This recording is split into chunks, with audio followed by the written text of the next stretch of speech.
Hi, chat. Hello. Been a day of days. Winston, the Eagle Spectre, what is up? Yo, it's 5 minutes of content. Yes, well, tonight, guys, we're going to do this, the Thursday night show. Come back to this. Then we're going to do locals afterwards. We actually are going to go all night tonight. We're going to go all night tonight. So I promise that now. We're going to be doing that. Beautiful Sean. No, I just wore my black today. It's very slimming. According to his Discord status, he just got to his computer. How the fuck does it? Like, I thought I was always online. I don't know. Anyway, but anyways, yeah, interesting. All that fun stuff out there, chat. Let's see here. But we will get to that. Ashton was on fire with some of his jokes and commentary when it came to calling out Jer. I was like, damn, PPP, tell us how you really feel. Well, I'd love to see them talk about Haley. That'd be so funny. But it's probably not going to happen. Chugi Show for $4.99 says, late and now arguing with the therapist. She can't say Sean is fat via telehealth. He should be using a filter so she won't hit on him. Yes. So today was not at all interesting. Well, we'll take a look. Guys. Anyways, welcome to the show. My name is Sean, also known as Potentially Criminal. I'm an attorney, higher license attorney. Getting ready to cover Lindsay Clancy Day 13. Well, what we know, she did it. It's just a matter of, was it of her own volition or not? And I mean, based on what we know so far, these therapists and her mental health team failed her. They thought she was some thought she was suicidal, some thought she might be bipolar. Yet nobody did anything about it. So,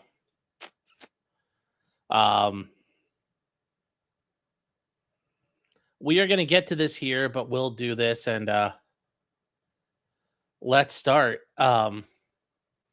Let's get started here. Let's see what we got. Let's see. It's a little bit shorter today overall, too, which is nice. And we have closed captioning from the start, chat. So here we go.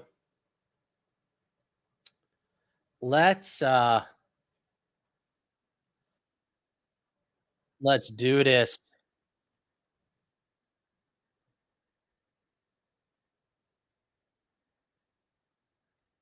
Let's switch this on.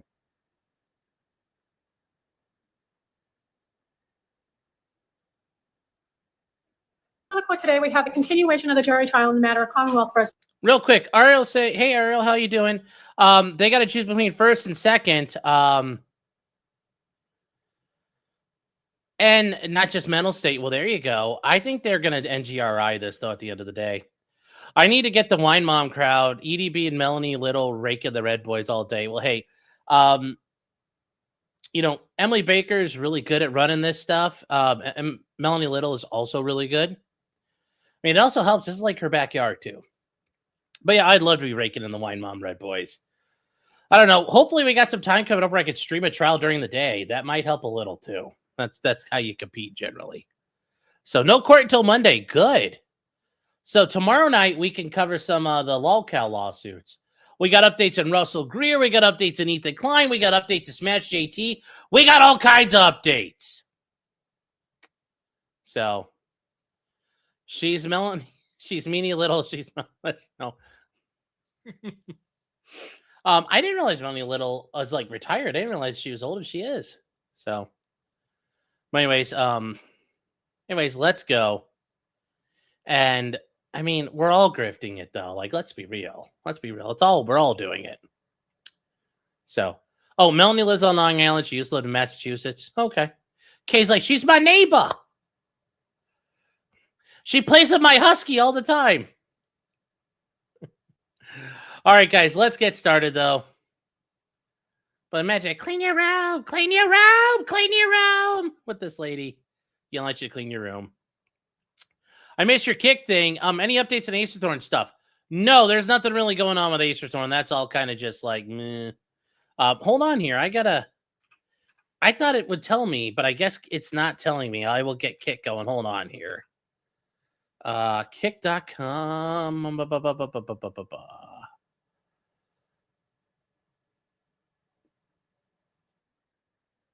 Come on, view your channel. 500 kicks from Winston for a Rage Quit Save. Got my phone repaired, so I'll rage.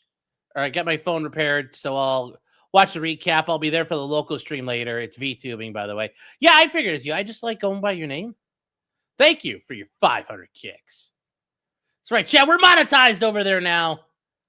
We're practicing everywhere. So, Raiden doesn't want to play with anyone. He wants to eat people. Well, so there we go. Okay, so let's go. Let's go hit the road here, guys. We're gonna. Yeah, I'm using a fat filter. That's it. Anyways, hi Angela. Hi James. Let's get this going, though. This is Lindsay Clancy. Ms. Clancy is present. She is represented by Attorney Kevin Reddington. The Commonwealth is represented by Assistant District Attorney Jennifer Sprague and Assistant District Attorney Shannon Buckingham. All right. Well, thank you, Madam Clerk. Well, good morning. So here's what I'm going to do. I'm going to ask you those questions, and then we'll talk about our schedule for today. But first off, good morning. Nice to see everyone. Thank you for your patience with us and all the work that you've done so far. So the first question, has any member of the jury read, seen, or heard, or overheard anything from any source that would affect your ability to be a fair and impartial juror in this case? Last question, is there any other serious matter or concern bearing on your service as a juror in this case that anybody needs to bring to my attention at this time? No. Again, thank you for following those instructions. And in regards to our schedule today, it's going to be, I think it's a little bit different. All right. And a lot of it is because of the progress of the case and kind of where we're going. I anticipate we're going to hear a number of witnesses today, and we may break early. All right. And then because of some of these issues, we're not going to be sitting tomorrow. All right. So you don't have to come in. You can come in if you want. But we're not going to be sitting on this case. So my suggestion would be not to come in and to take that and kind of, and just relax as best you can. And then we'll come in on Monday at 9 o'clock and then expect kind of most of those days then.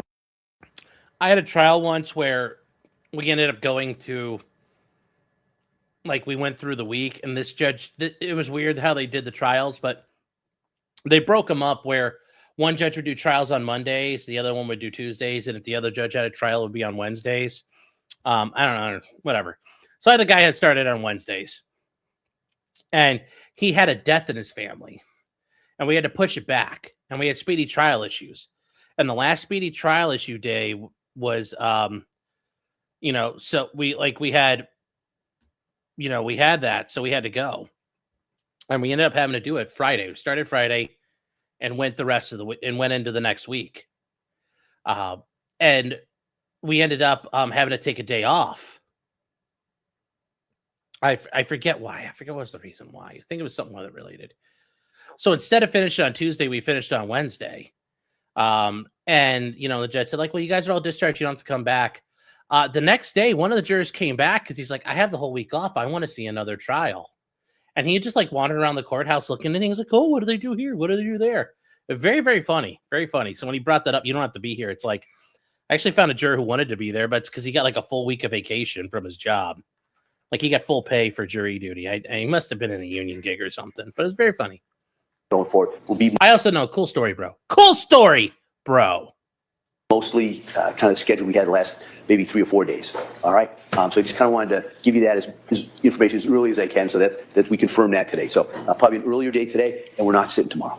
Okay. And so with that, we're going to return to the Commonwealth's presentation of evidence. And Commonwealth, will you call your next witness, please? Thank you. Commonwealth calls Kyle Paveo.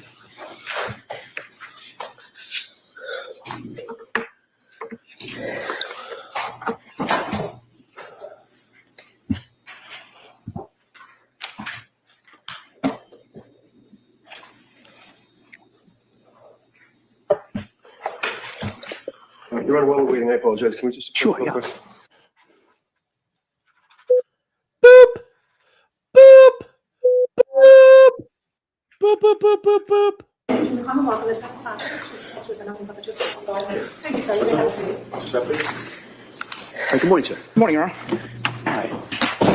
Thank you. Good morning. Can you please state and spell your name for the record?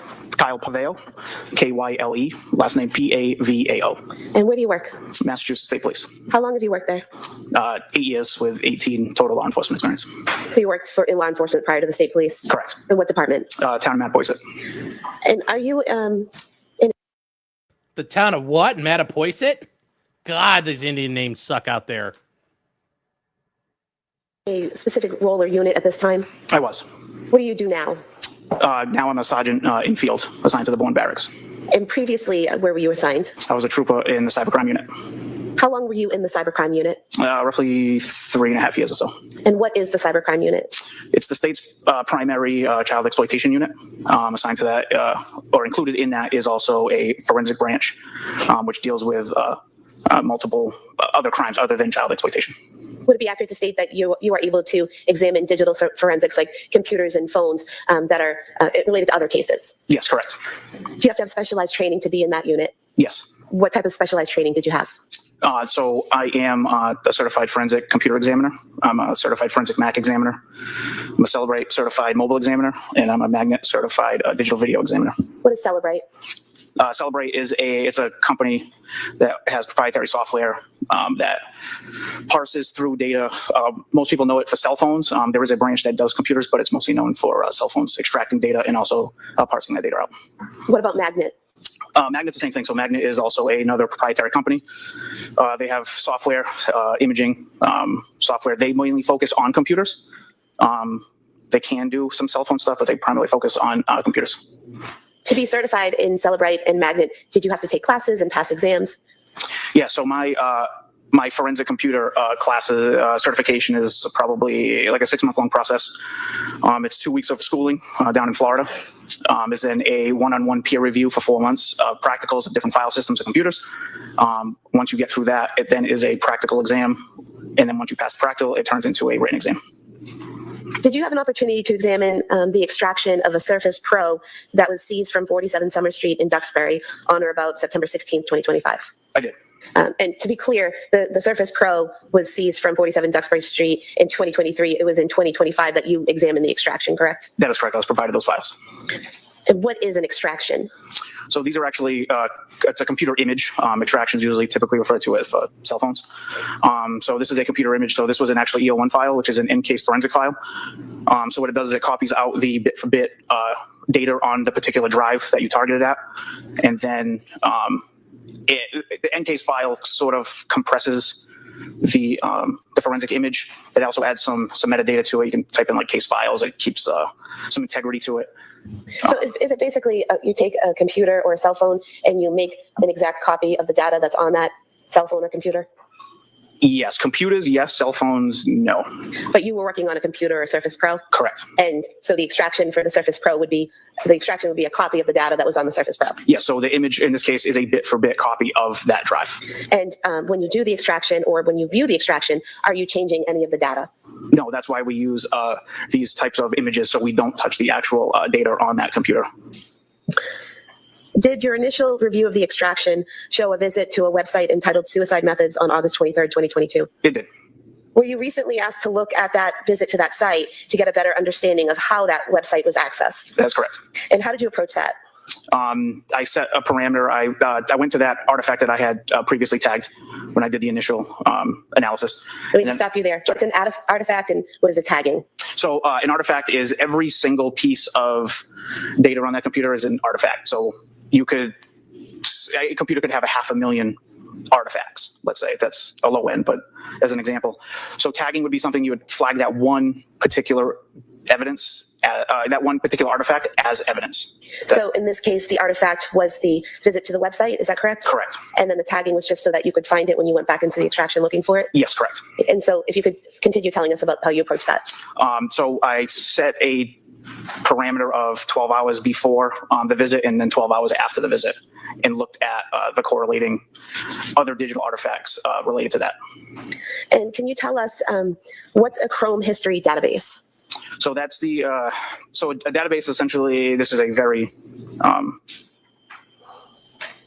slimmed down version of what this is. So if you think of an Excel sheet and each Excel page is a section of the database, so the database would be the whole thing. And there's a scheme or like a roadmap, let's say, of how these pages interlink with each other. That would be an entire database. Everything pretty much has databases. It's just easy for file expansion and disk saving space and things of that nature.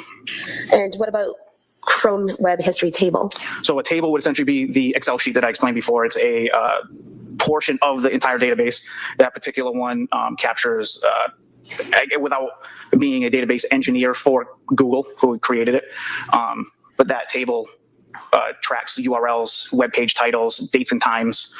So is it basically a table that you get from the extraction that shows which websites that computer has visited? Correct. Each table has its own functions on different data it tracks, and then eventually it puts it all together. And what about a Chrome Web Visits table? So the visits table tracks things of were the web pages synced to the device, were they local to the device, are they typed, was it generated, was it gone there through a hyperlink? So basically, is it a table telling how each website was accessed, whether someone typed in a search for it or clicked a link? Correct. And you mentioned a couple of different ways: typed, linked, generated. So typed would just be someone typing in the search bar something to search? Yeah, so typed could be a few different things. So typed would be somebody typed in an exact phrase or word. It also could flag the typed version, a typed flag if you copied and pasted something into the URL address bar. So if you're looking at a recipe for, say, cookies, and you copied cookies and pasted it into the search bar, would that be considered a typed event? Yes, correct. Or if you just typed cookies, that would be a typed event? Or cookies, or if you typed in, say you put CO for cookies, and then Chrome tried to auto-populate what they think you want to type, that would also create a type event as well. And then you mentioned linked. What is a linked access? Link would be that you clicked on a hyperlink, which brought you to a different page. And what is a hyperlink? That would be it's a word phrasing, and then behind the word phrasing, there is a website coded behind that. Is that like when you go on a website and there are certain words that are underlined that you can click on and it'll take you to another page? Yes, correct. Okay. What about generated? Generated is something that Google would suggest, Chrome would suggest. Now, what is the Wayback Machine? The Wayback Machine is a website that is it's monitored. It's created and maintained by the Internet Archive as a company. It's a 501(c) nonprofit. And what that does is it goes out on the internet, it takes snapshots of the internet web pages all over the entire internet and then archives that. So you can go back in later. It started like in the mid 90s or so, but you can go back to pick a date, pick a year, and you can see what that website looked like at that time, or approximately. It doesn't copy minute for minute, day for day, but you'll get something around the time that you were looking for of what a particular page looked like at that day and time you want to see. So with regard to this case and looking into how that site, Suicide Methods, was accessed, what did you learn? Or what did you see? When I went back? Yeah, so, go ahead. So I saw, the first thing I saw was a Facebook visit at 9:40 that morning. 9:40 a.m. on August 23rd, 2022? Correct. And what was the Facebook? The link was lin.say. I believe it was 968.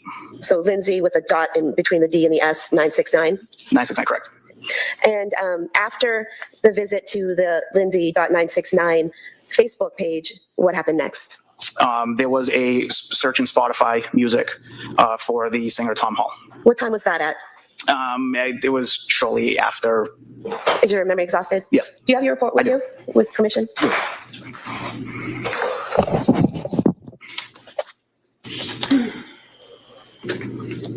That was at 9:42. So approximately 2 minutes after the Facebook account was accessed? Correct. And that website, was that a Wikipedia page? No, that was Spotify. Oh, I'm sorry, music. Spotify music. And then what did you see next? There was a song off of that search in Spotify. Was that That's How I Got to Memphis song? Yes. And was that at 9:44 and 18 seconds a.m.? Yes. Then what happened next? There was a Google search for Tom Hall. And was that at 9:44 and 30 seconds a.m.? Yes. And what did you learn from that Google search? Off of that Google search, there was the Wikipedia page for Tom Hall was visited. And were you able to use the Wayback website to see what that Tom Hall page on Wikipedia looked like around the time of August 23rd, 2022? I did.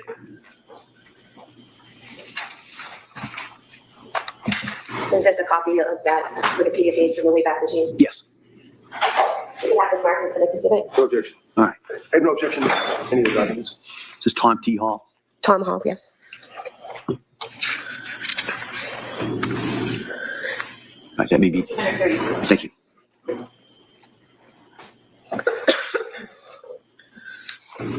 Could you see what happened next once the Wikipedia page for Tom Hall was visited? So I saw there was an anchor on the URL to the death section. Anchorman. So an anchor would be put at the end of a URL, so a web address. So what an anchor does, it's a £sign followed by a section of that page. So if you think of it as, say you go on your banking website and it lists like a table of contents and it has login, mortgages, rates. If you click on, let's say, rates, it's going to jump all the way down to that page, just to that section. So it's a table of contents that's going to direct you directly to a certain section of the web page. And so on the Wikipedia, someone clicked on death and it brought them down to that portion? Correct. And in the death section, could you tell what happened once the person was in that area of the web page? Yes. What happened there? So in the description that the Wikipedia page described of Tom Hall's death, there was some wording regarding a shooting related to his ultimate suicide. Good. Showing you what's been marked as 232. This portion here under death where it's the self-inflicted gunshot wound to the head is underlined. Is that the portion you're referring to? Yes, correct. And that portion there with the underlining, is that what you were describing earlier as a hyperlink that you can click and it takes you somewhere else? Yeah, so inside that phrasing, there's actually a URL behind that with an anchor as well. Now, something like that type of hyperlink, can you hover over that with the arrow that the mouse directs, hover over that and automatically be taken to that site? Or do you actually have to click on that link? No, you'd have to click on that phrase with the link behind it. And so, based on your examination of the Surface Pro in that area, was the hyperlink clicked on? Yes. And where did the hyperlink bring the person? We now got to the original artifact I located, which was the Wikipedia suicide method, but it directed it directly to the shooting section of that page. Could you tell how long the person spent on that page, the suicide methods page, or how long it was accessed? No. Could you tell what time it was accessed? Yes. What time was that? I don't recall the specific time. Want to look at She started reading all these methods. She's like, fuck it, I'm just going out the window. She's like, this is way too much work. your report?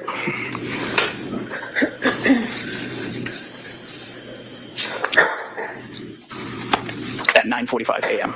So 9:45 a.m. The suicide methods page was accessed. Is that Correct. And did you use the Wayback Machine to see what it would look like on August 23rd, 2023? I did. Is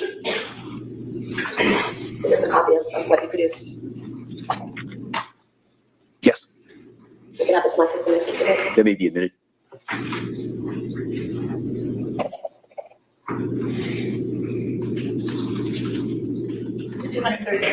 Thank you. And what could you see happening when from that page? I observed after that another Wikipedia page that went to the Grafton Bridge. And was that from a hyperlink within the suicide methods page? Yes.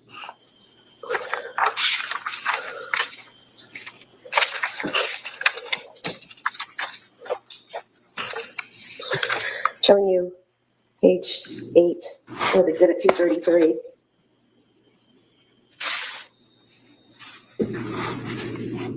So within this jumping section is where there was the hyperlink to that bridge. Correct. Here, Yes. Grafton Bridge. So again, the person had to click on that hyperlink to access Grafton Bridge. Yes, that would be correct. Now, you said that the suicide methods page was accessed at 9:45 a.m. What time was the Grafton Bridge web page accessed? That was shortly after that, Do you want to look at your report? at 9:48. 9:48? Correct. And so approximately 3 minutes after first accessing the suicide methods page, the hyperlink for the Grafton Bridge is clicked. Correct. Was there any other activity besides going to the suicide methods page and then the Grafton Bridge page, any other activity that you saw within those 3 minutes? I did not know. And so did you do the Wayback Machine again for the Grafton Bridge? I did. This is a fair and accurate copy of that page. Yes. We can have this marked as exhibit 234, please. That may be admitted. Exhibit 234.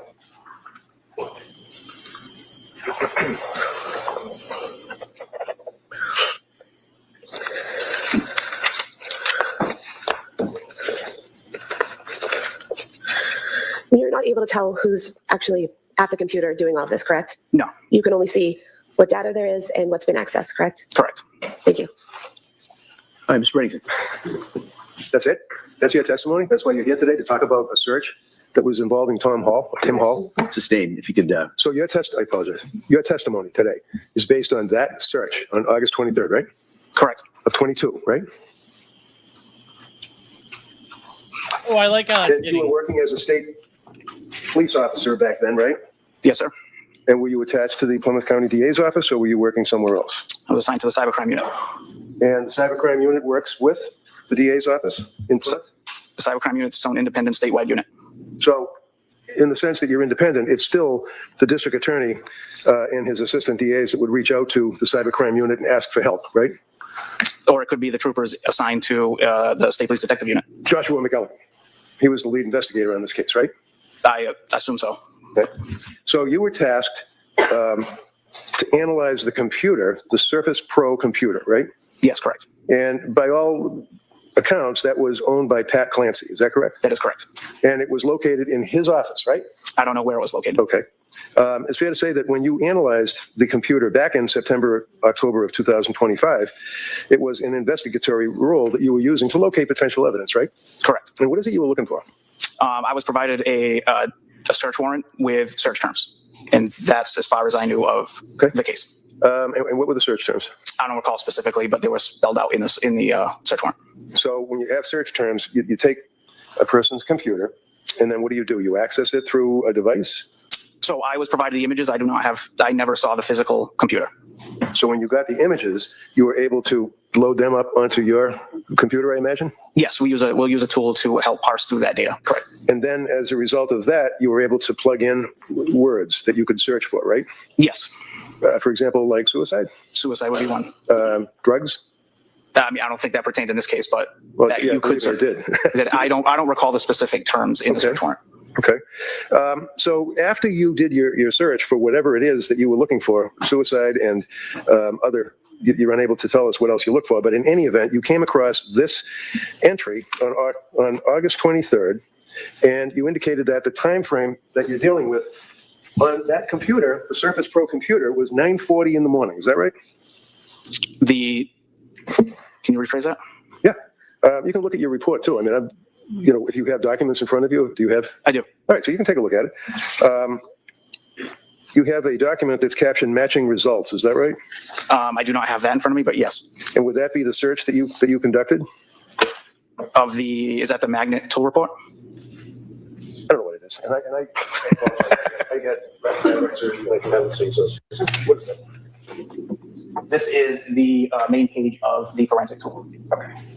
And looking at the main page of the forensic tool, does it indicate the date is August 23rd? That's an inbox. This also doesn't. We're talking about this highlight here? Yeah, but what does that indicate? That's an inbox. That's not that. All right, so what time? Cooper, could you keep your voice up or make sure you speak to that microphone? So that highlight is a bail inbox. Okay, and that would be the HTTPS, and then underneath that, it makes reference to at some point that you were able to see that Lindsay or Lynn's Facebook account was accessed. And it wasn't even the account, it was actually the homepage, right? Correct. It navigated to the Facebook person's account. Okay, so that would tell us that that particular Facebook account was accessed, and then that conducted the search you just testified to? That's the next thing.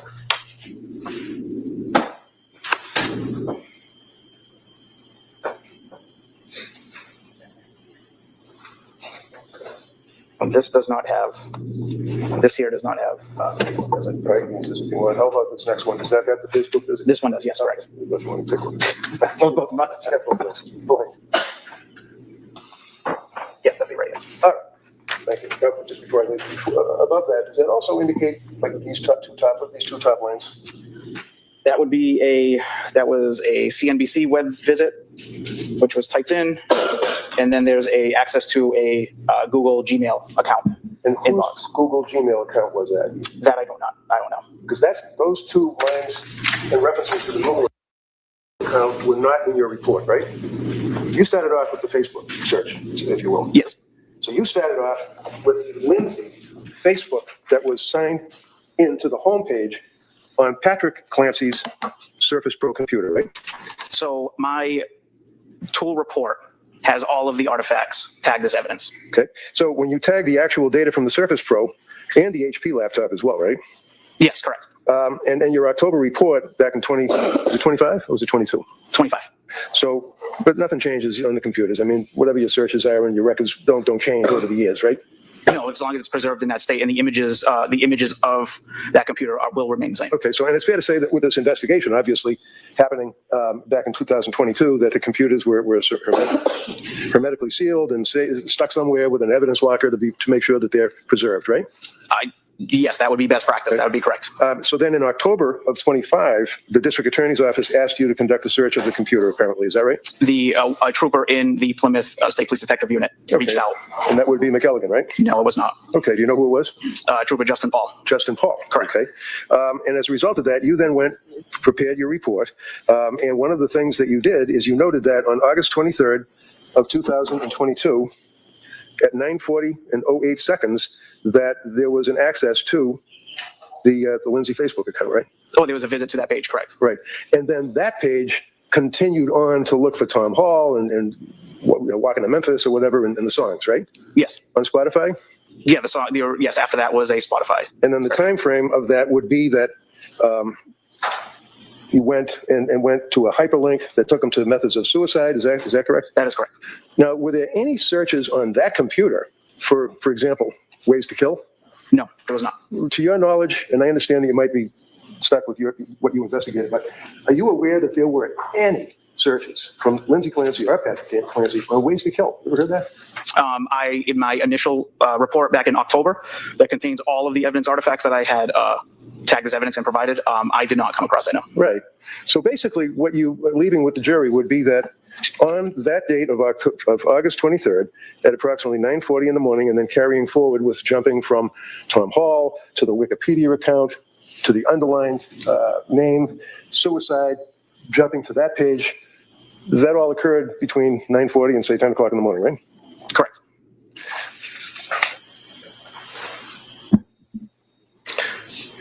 Did you know, sir, that on August 23rd, prior to your report indicating the Facebook account, that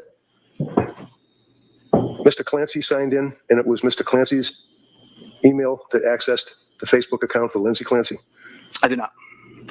And that was not included in your report, was it? No, it was not. And you know that the Clancys had 3 children, right? I did not. Well, you know that you were working on a case where Lindsay Clancy was the mother, and she was married to Patrick Clancy, right? Correct. And did you know, sir, that on August 23rd of 2022, that 2-year-old child was brought by Lindsay to South Shore Health for Dawson's ear recheck, that he had problems with congestion, but no complaints of ear pain, no fever.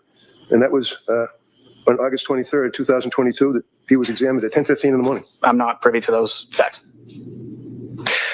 So you don't know that Patrick Clancy's email signed into Lindsay Clancy's Facebook account. You're not aware of that, right? It's whatever the default profile was signed into the Chrome browser.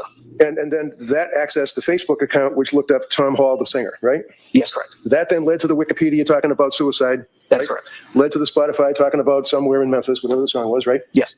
And this was all occurring from 9:40 in the morning until, like I said, 10 o'clock thereabouts, right? Correct. You tagged actual data from the Surface Pro as well as the HP laptop, right? I did. And your October report contained searches from the Surface Pro, right? Yes. And you recall, for example, just a representative sample that, and this would be on the Surface Pro computer. Now we're jumping ahead to December 5, not August of 22, December of 22.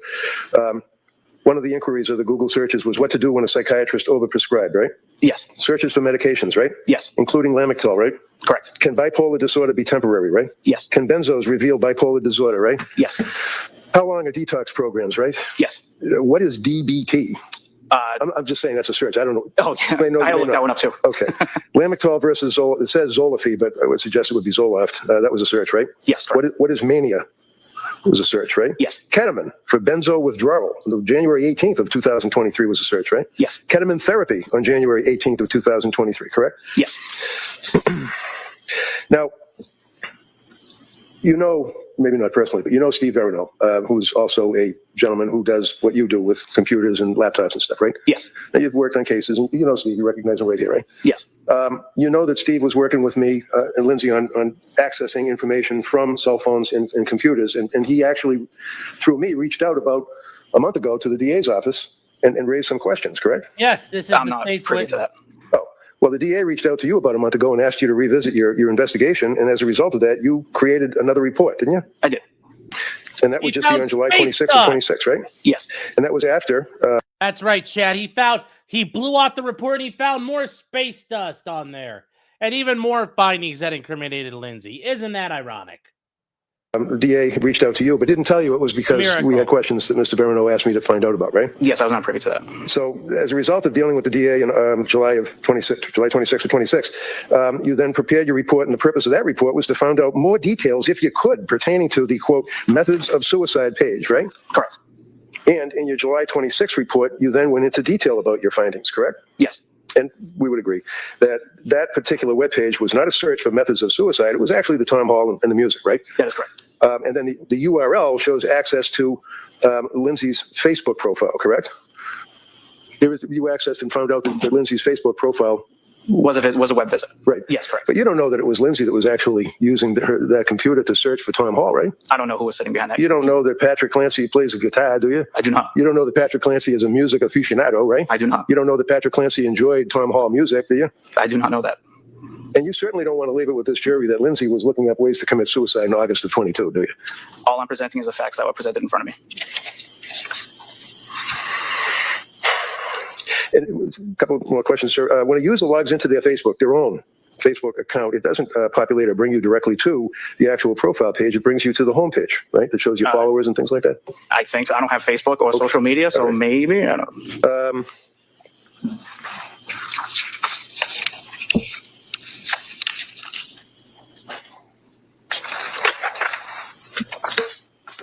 That's all I have for this gentleman, Ron. All right. Come up. I would ask if I could, Judge, the two documents that I was questioning him from, could I introduce those into evidence? I think he agreed that that was part of the search.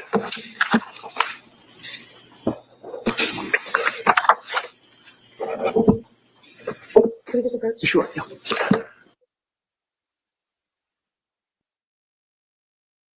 Boop.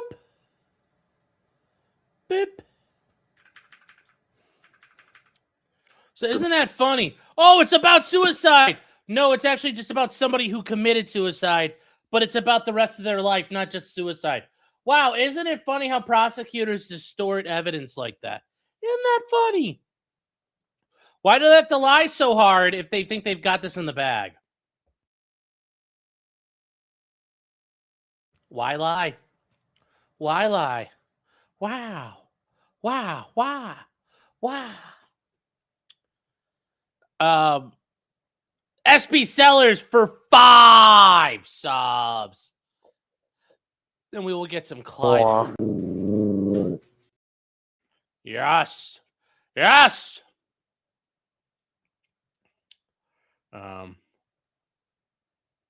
So here we go.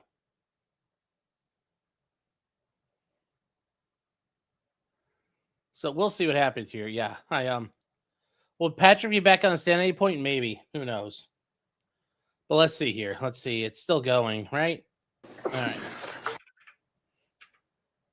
And, Ron, I would offer, if I could, the medical records from the pediatrics associates that, They're already in evidence.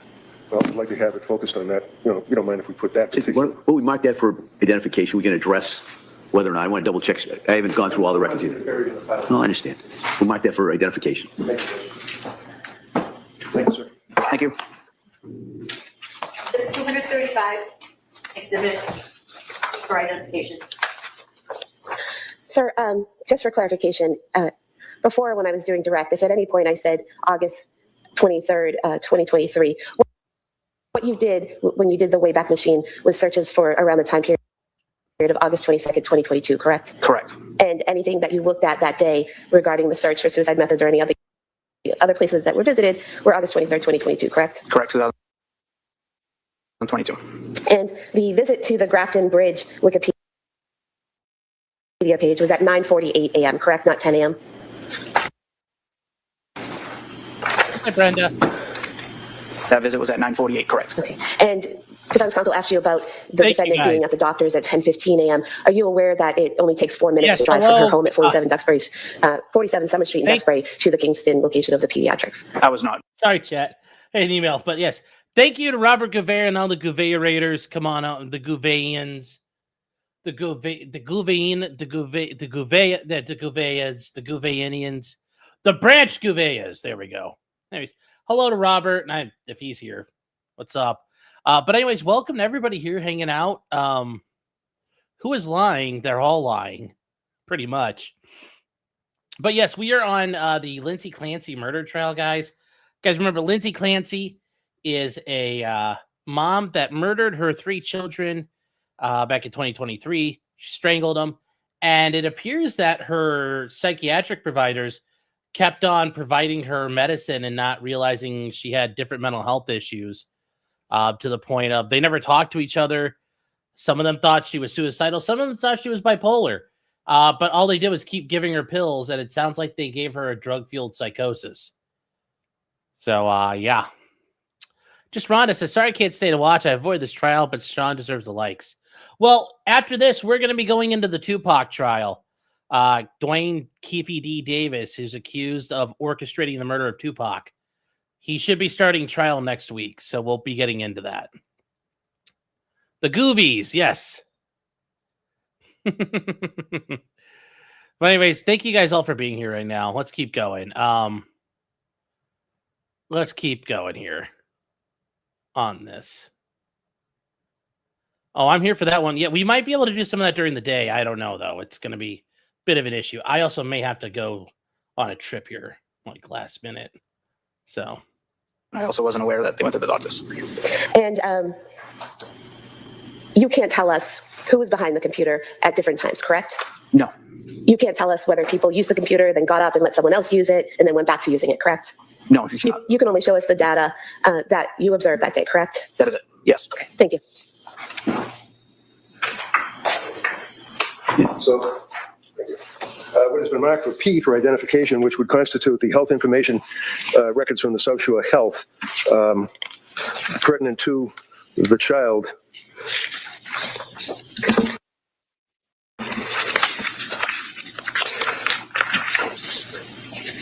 You're aware, sir, that the records, or you're aware, sir, you're not aware that the child was brought to the doctors not at 10:15, but was brought to the doctors around 10 o'clock in the morning.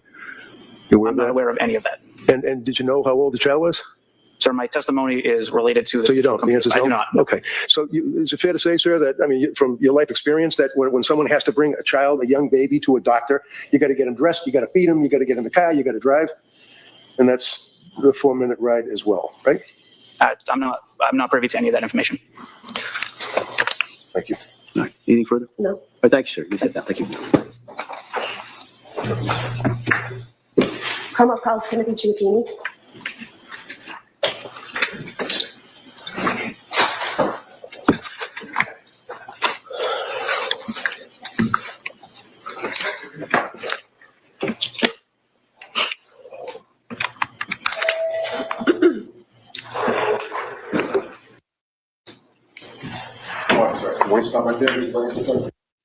According to solemnly swear that the testimony and the evidence you shall give to the court and the jury will not be between the Commonwealth and the state.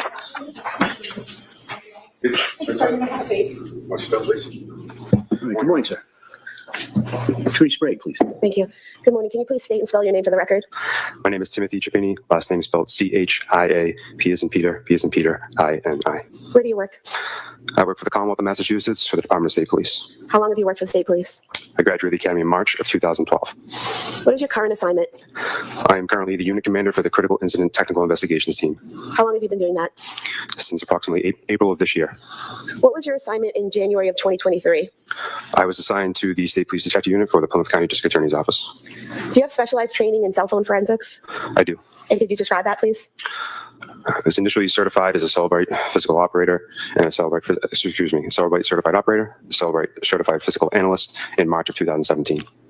And are you also trained in Gray Key and Magnet? I've been trained in grade key examination since August of 2021, and I've been familiar with the forensic program known as Axiom in that course, but I'm not certified in Axiom. And regarding Celebrite, can you describe that software for us? Celebrite is a forensic access and acquisition tool for cell phone or mobile device forensic extractions. It also has an analysis component as well. And were you asked to do a forensic analysis on a cell phone belonging to Lindsay Clancy in 2023? Oh, sorry. Yes, ma'am. Celebrite is an access and acquisition tool for mobile device forensics and cell phone extractions. It also has an analysis component for extractions. And were you asked to do a forensic analysis on a cell phone belonging to Lindsay Clancy in 2023? I was. Did you do that? I did. And how did you do that? I performed an advanced logical extraction on the iPhone device belonging to Lindsay Clancy. Can you tell us what that means in just lay terms that we could all understand?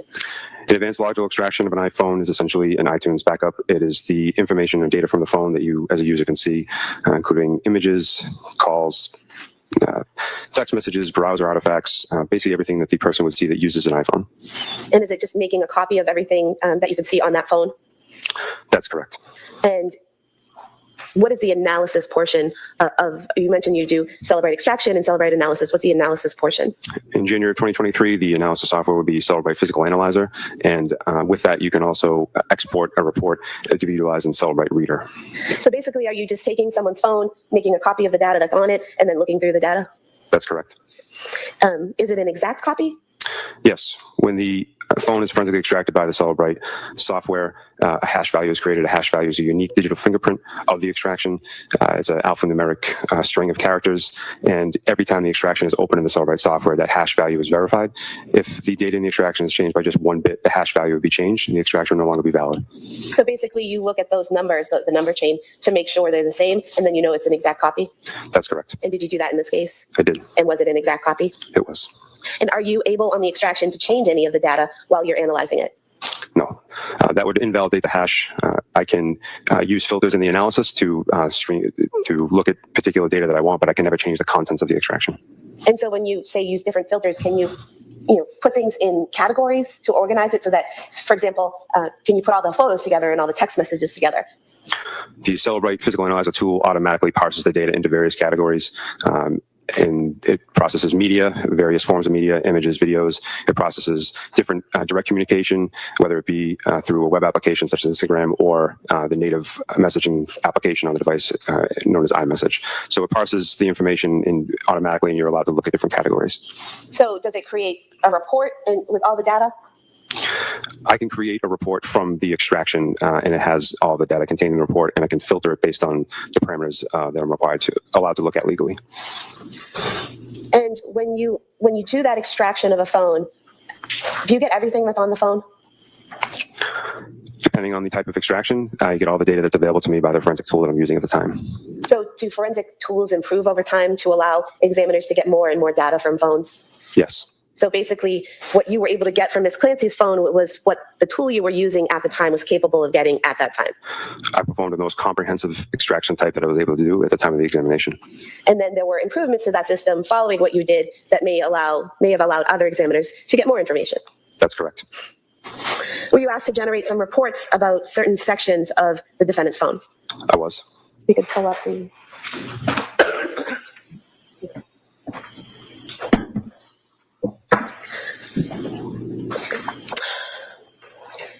Could look at the screen, please. Were you able to create a report regarding data on Ms. Clancy's phone from November of 2022 to December of 2022?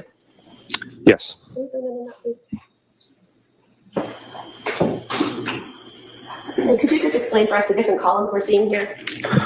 The columns are automatically generated by the software when you create a supplemental report. This is a supplemental report created through the Celebrite Physical Analyzer software analysis tool.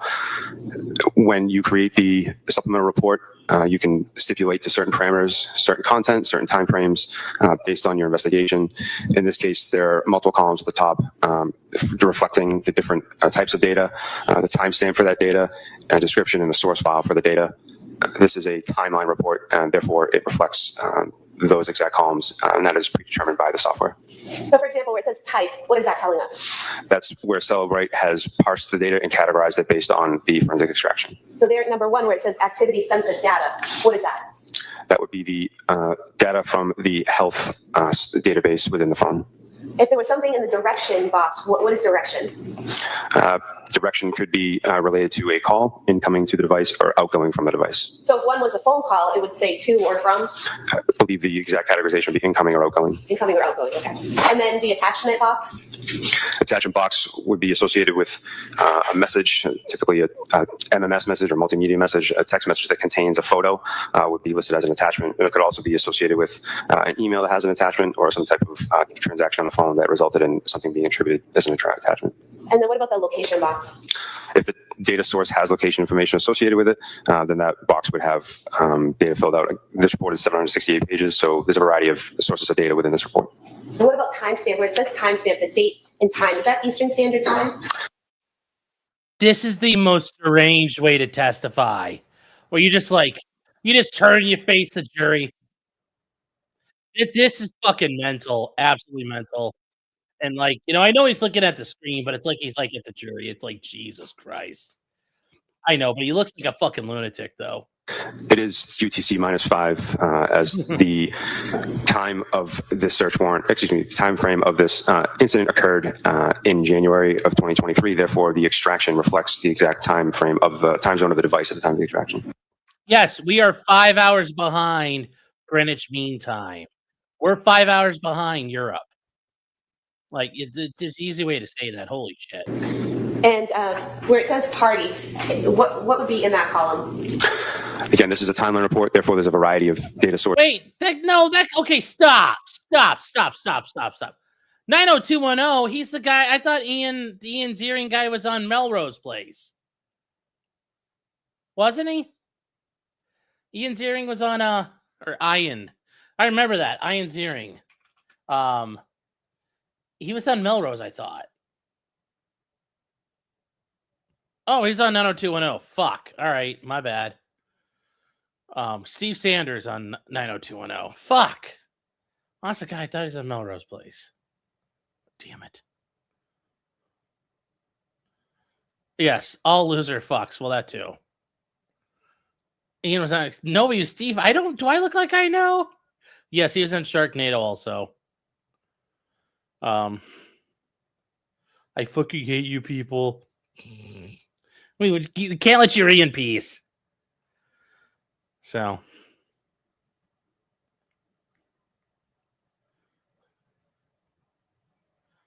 All right, let's keep going. Is contained within it. There is chats or messages that occur from the user of the device to other people, and those parties would be listed within the chat, otherwise known as a group message. So if it was a text message, the direction would say incoming or outgoing, and the party would say who the text was to or from? It would say who the participants are in the conversation. So if it's one person you're texting, it would have that person's name, but if you're in a group text, it would have all of the names? Correct. And then what about the description box? Description box is based on the database information. It has some information associated with the actual data that was parsed by Celebrate. It also provides the source file. The source file is the database that Celebrate parsed the data from. Everything that you see as far as activity sensor data or any other categorizations, that's done by the software. The software parses that data to make it more readable for the examiner, but everything is associated with an actual database within the device. And so, for example, where it says source health, that's coming from the health section of the phone? Specifically the health database, HealthDB. And where it says source file, Lindsay's, how does that name populate there, the source file? Indicating that it comes from Lindsay's iPhone. That is the name that the software detects from the name of the device when it conducts the extraction. Where the box for party, if it's a phone call or a text message and it has a person's name in there, say I text you and your name is there, how does that populate? How does your name get into that box? Is it something that the phone gets from incoming information, or is it something that's in my phone? The tool is only able to take the information that is present on the device at the time. In order for contact to be in a phone, it would have to be entered by the user. So it would be whatever I name your phone number is what will show up in the party? Correct. So if I have, say, my mother's phone number in there and I say mom, for her contact information, it will show up as mom? The software will show up, will display the phone number and the contact name that was detected by the tool from the extraction. So if I've put a contact in mom and the phone number will show up in mom? Correct. Can you search within this PDF? Yes. And do you do that by clicking on the search bar there at the top? Yes, this is Microsoft Edge, and that is the proper method within this application. And so if we were to search, for example, McLean,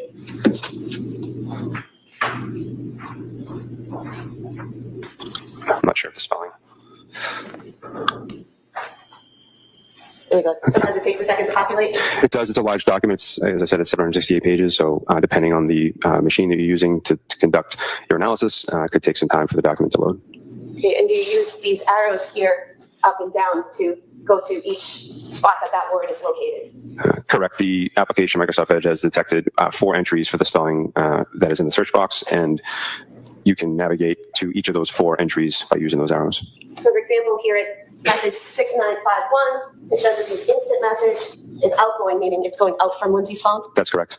It's on December 21st, 2022 at 2:57 p.m., correct? Yes, Eastern Time. And then it says from Lindsay owner to Allison, correct? Yes. So that indicates that it's a text message from Lindsay to someone named Allison, correct? Yes, with the corresponding phone number. And then here where it says more of a general depression mental health program like at McLean Hospital, is that the body of the text message that would have been sent from Lindsay's phone to Allison? Correct. And you can search through the PDF for whatever term you're looking for, whether it be Patrick or medications or anything that you're searching for. It will populate any text messages or searches about those keywords. Yes.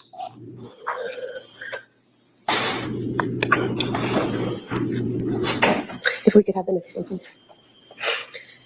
Did you also do a report regarding things that were downloaded onto Ms. Clancy's phone? Yes.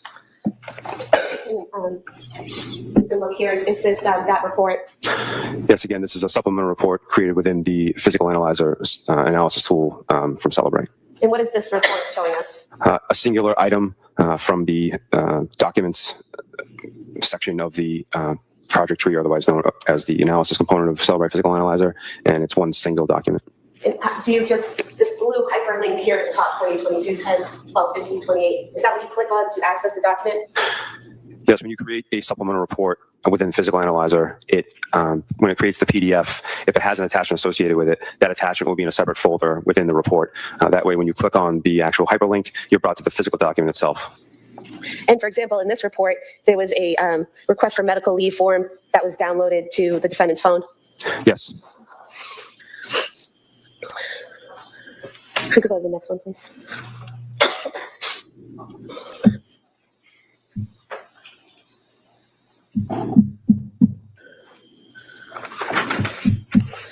What are we seeing here in this report from December 26, 2022 to January 24th, 2023? Is this the same type of search for any information and data on the phone during that time period? Again, a timeline report is a chronological report of a sequence of events on the device, and it has the same categories as the previous exhibit. And here, the first item within the date parameters happens to be a calendar entry.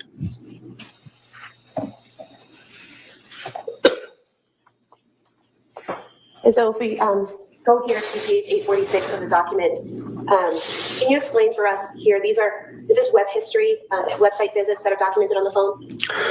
That's one of the categories listed as an artifact. The items shown here on the screen are all associated with web browsing.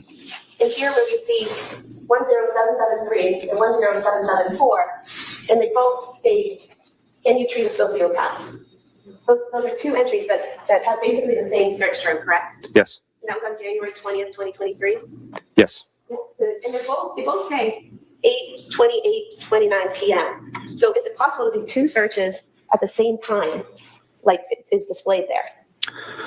The Celebrate Physical Analyzer tool parses the information in ways that the information can be categorized in a multitude of ways. Simply because there is more than one entry does not mean that something was done more than once. It's simply just a category that Celebrate has identified. You could have an item that's in searched items because that's what the tool has identified as a searched item. Also within web history, as in the search item occurred within the web history. It does not necessarily mean that it was done more than once. It's the job of the examiner to be able to look at the timestamps and the associated databases to determine, is this more than one entry or the same action just categorized in multiple ways. And when reviewing Ms. Clancy's phone, did you see numerous occasions where it looked like something was searched multiple times, but it all had the same exact timestamp? That's correct. And so what you just testified to make sure I'm understanding it, would be accurate to state that one search could be documented and located in many different areas of the phone? It could be parsed in multiple ways by the analysis tool. So basically categorized. Correct. So it's one search that's categorized as multiple different things. That's possible. And so here, when we had the search at the same exact time down to the second, that appears to be one search for can you treat a sociopath, not two, correct? Yes.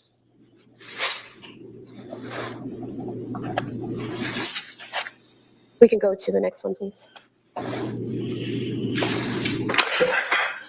Now, this area here, the separate report, is this the notes that were found on Ms. Clancy's phone? That's correct. And if we could zoom in on that, please. And there's basically detailed in journal form, correct? Yes. Starting October 24th, 2022, and then moving down, correct? The summary portion that you just pointed to is automatically generated by the application when it reads the first few lines of text. The more relevant date is in the column to the left. So over here, what says created, October 25th, 2022, that's when the note is first created. That is the date that's detected by the analysis tool from the operating system of the device. What does modified mean? That's the date that it was detected by the forensic tool and the last time that this note was modified according to the operating system. Modified mean it was changed in some way? Yes. And so if I start a note in my phone on October 25th and I go in there every day and change it, and the last time I change it is November 3rd, will it show every modification or just the last modification? The only date timestamp that will show is the last modification. Unless the forensic tool is able to categorize each time the note was changed, I'm only able to detect the modified timestamp, or last modified timestamp, and just the entirety of the note. And you don't know how many times this note was modified, correct? Based on this forensic tool and this artifact, no. Can you tell what within the note was changed? I cannot. So everything could have been the same and maybe a date changed, or there could have just been a date and everything was changed on November 3rd. You just don't know. There could just been one character change on the last modified date, but with this forensic tool and this artifact. What's the date? November 3rd. Thank you. And if we could just scroll down to the October 25th entry. And I would just like you to read this portion of the note. I would read it, I'm sorry, but I have some difficulty. I'm sad and depressed because I am not able to parent my third child like my first. I want to treat any one of my babies like my first, but I know that's not a feasible possibility. I'm sad that I stopped breastfeeding. I feel not as connected with Cal now. I think I sort of resent my other children because they prevent me from treating Cal like my first baby. And I know that's not fair to them. I know that. I was feeling so depressed last evening when Cora and Dawson came home from school. I know it runs off on them, so we had a pretty rough evening. I want to feel love and connection with all my kids. I'm also probably having a bit of an internal conflict because my whole life I wanted to have a lot of kids. I still don't want Cal to be our last, but I have a lot of figuring out to do before I have another. I'm on the fence about starting a new medication for anxiety/depression. I just want to feel happy. I want to be able to relax and take care of my kids. And then when they go to bed at night, I want to deeply relax and hang out with Pat and then fall into a deep sleep for 8 hours, get up, and pour hard into myself for an hour and a half. Cal was so very planned and desired. I want to be able to give him all the love he deserves. I guess that's what it's like to be the third child, though. He's not the first third child to ever exist. I think I know he'll be okay, but it's really hard for me. I hate that he has to put himself to sleep.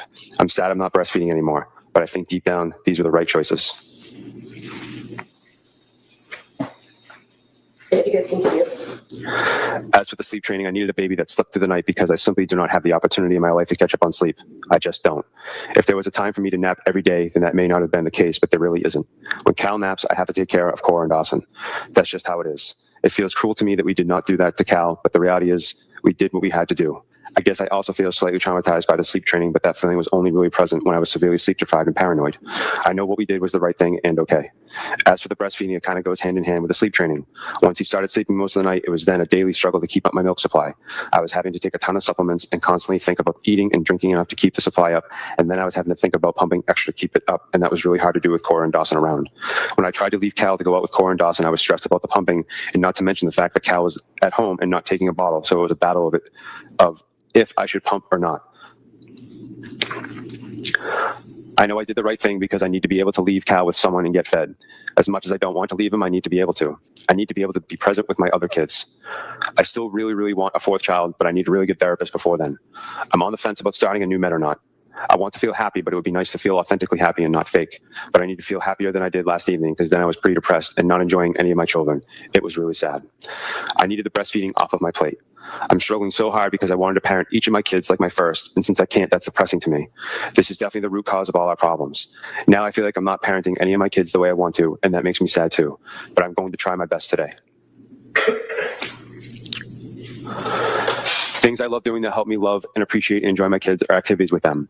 I definitely started having some depression after Cora, but once I started getting up and out with her, I felt much better. I think signing Cal up for baby music class would be a great thing.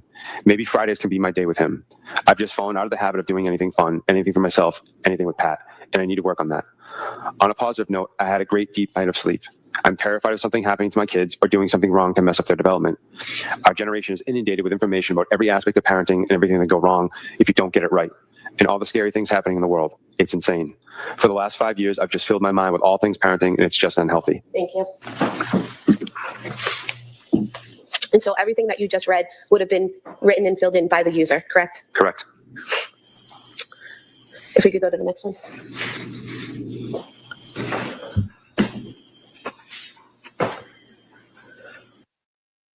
Look, shot. He's a ghost.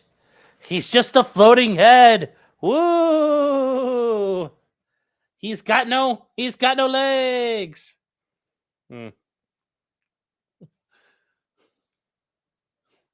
He smells so good. He got a bath today. The groomer came. Hi, Papa. This is another note, is that correct? That's correct. And this note, it says it was created December 22nd, 2022. Yes, this is pretty Then it sad. was modified on January 23rd, 2023, correct? Yes. And this note here, again, we don't know how many times it was modified. You just know the last date it was modified, correct? That's correct. And you don't know what was changed in the note. You just know that something was. Correct. If we could go to the next one.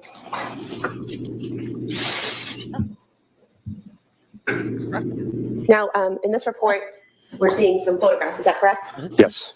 And why did you flag these photographs? The photographs had multiple modification dates relevant to the investigation. How so? The photographs have created, modified, and access date that are all the same. However, the metadata indicates a much earlier time. What is metadata? Metadata is data about data. An image is data. And with the Celebrate physical analyzer tool, you're able to... Come on, Brody. Ruh. Ruh. Ruh. Ruh. Walks like a chicken. Okay, buddy, I'll set you down. You want to go investigate. I know. I know. There you go. All right, let's get back to this. I can see the data about, in this case, an image. Metadata would be the device used to capture the image. It would be potentially based on the user settings, location data associated with the image, where the image was when it was taken. Where the device was when the image was taken. A lot of times it'll tell the size of the image or the type. This is an interesting take. Postpartum depression's just a narcissist collapse because you can't lie and bullshit kids. That is really fucking interesting. I had never thought about that. Image file that it is. And so basically, when you look at the metadata of a photograph, you can tell what device was used to take it and the date that the photograph was taken on. Correct. And can you also tell if that photograph has been changed or modified in any way and when it was changed? Using the forensic tool, I can make inferences based on certain modifications. And how do you do that? In this case, the image here is a .jpg. That's the file type of this image. Therefore, I know that the image that I'm seeing is created, modified, and accessed on this date. However, it has a capture time of November 2nd, 2022 at 11:27:15 a.m. And is there something on here that says when it was modified? Where the cursor is now, it indicates the modification date. So above it is when it was created, below it is when it's modified? Or no, down here, capture time and the metadata is when it was initially created, correct? Correct. And if you look at the source file, you can see the source file indicates that the image was modified under the component where it says adjustments. So just for the juries looking at this report, here in the metadata, capture time is when the photo was taken. Above it, the 1/23/23, that's the date that the picture was changed in some way. Yes. And are you able to tell how the photograph was changed? I can do analysis based on an image and see that an image from its native format was modified. So basically, if I'm on my phone and looking at photos and I brighten something or I crop something, crop someone out of a photo, that would show it as being modified? It would show it as being modified in in this instance, it created a new file, which is why it has the created and modified date being the same. And so would it be accurate to state that on this type of phone, when you modify a photo, you can change that photo and leave it there changed, or you can create a new image with that changed photo? Well, with an iOS device, Apple has the capability of taking what's known as a live photo. It's a proprietary name with Apple, but the exact file type is HEIC file. HEIC stands for High Efficiency Image Container. HEIC or a live photo is essentially that. It's a container or burst of images that are taken over a very short period of time. It's a more effective way to store an image file within a device. It takes up less room. It also allows the user to have a multitude of pictures to choose from at a single point in time. If you modify an HEIC image to be a singular photo, you can save it to the file type known as a JPEG or JPG. So a live photo is one of those photos that's taken and you see a little movement before it settles into the photo when you look at it? Yes, ma'am. And is that an automatic setting on iPhones that it's set to live and you have to change it if you don't want that feature? That's correct. And so if you modify the photo and save that photo, that modified photo is not live? Correct. And is that what you saw here, that there were a lot of photographs of the children that were accessed and modified in some way? Yes. And during what time frame were these photographs accessed and changed? During the evening hours of January 23rd, 2023.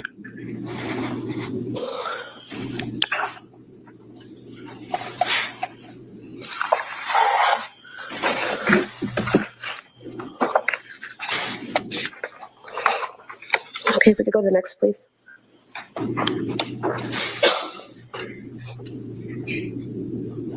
And what is this report displaying? This is another timeline report with the first event starting January 24th, 2023 at 4 o'clock p.m. And does it go on January 24th, 2023 from 4 p.m. to 8 p.m.? That's correct. It encompasses everything that would be before that time frame. It appears the last entry is 7:02:01 p.m. And this would contain all of the things that were done with the phone between 4 and 8 p.m. on January 24th, 2023. Is that correct? Everything that was detected by the forensic tool based on the extraction type. Okay. And if we could go to the time frame 4:30 to 4:35.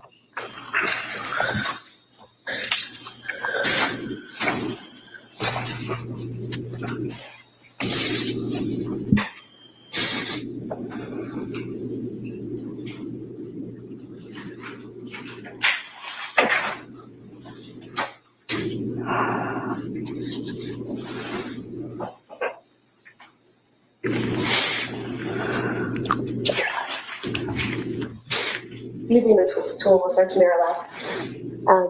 Looking here, starting at item 37 at 4:46 p.m., is there a search for Miralax for kids on the phone?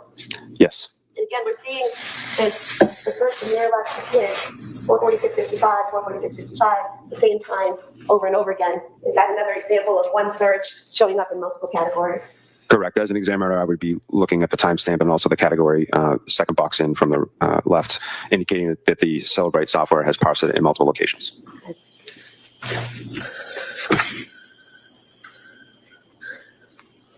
If you could start reading.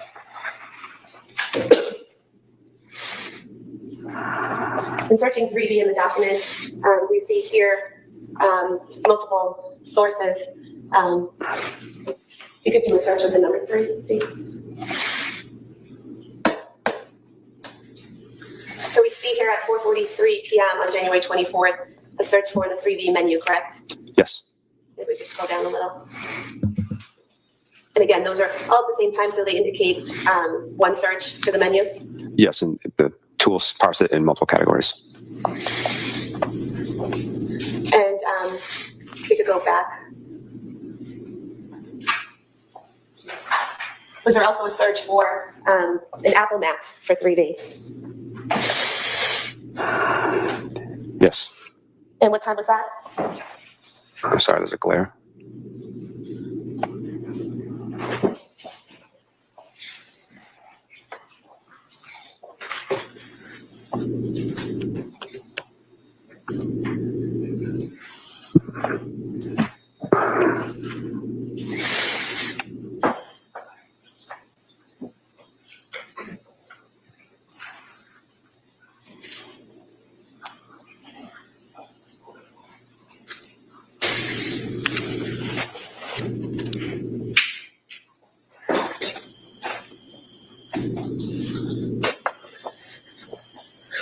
If we could go to 4:13 p.m.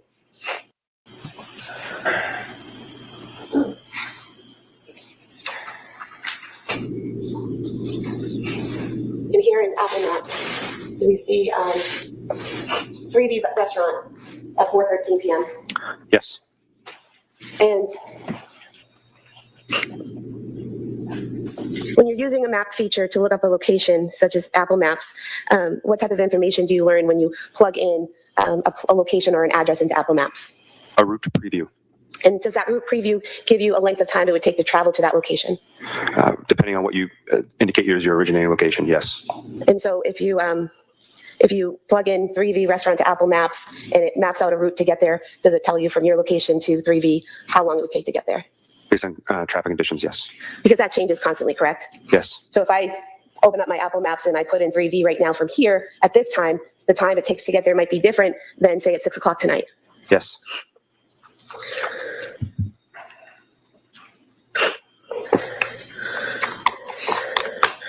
And so if we can go to 4:47 p.m.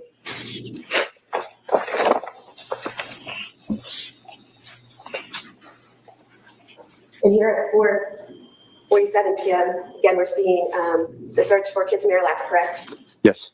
Is there also a visit to a CVS website here at 4:47:04? Yes, it's categorized in multiple categories within the tool, but it parsed an artifact at that time. If you could scroll down a little, please, to the phone call, the next phone call, right here. This outgoing phone call at 4:48:21 to 781-585-6581. Did you learn that that was a phone call to the CVS at 189 Summer Street in Kingston? Yes. And so that would be an outgoing phone call from the defendant's phone to CVS. Yes. Can we go to 4:53 p.m., please? And then there's a message, it says message 80, outgoing from the defendant's phone at 4:53:09 from Lindsay to Patrick Clancy, correct? Yes. And it says, any chance you want to do takeout from 3V? I didn't cook anything, it's been a long day, correct? That's the content of the message. Is there a response in message 82 from Patrick to Lindsay? Yes, there is. And what is the answer? Yeah. And then is there a response from Lindsay to Patrick at message 84? Yes. And what is that? Okie dokie. And then message 86, again from Lindsay to Patrick, does she send him another message? She does. And what does that say? Check the menu when you can. And then if you can scroll down to the next message.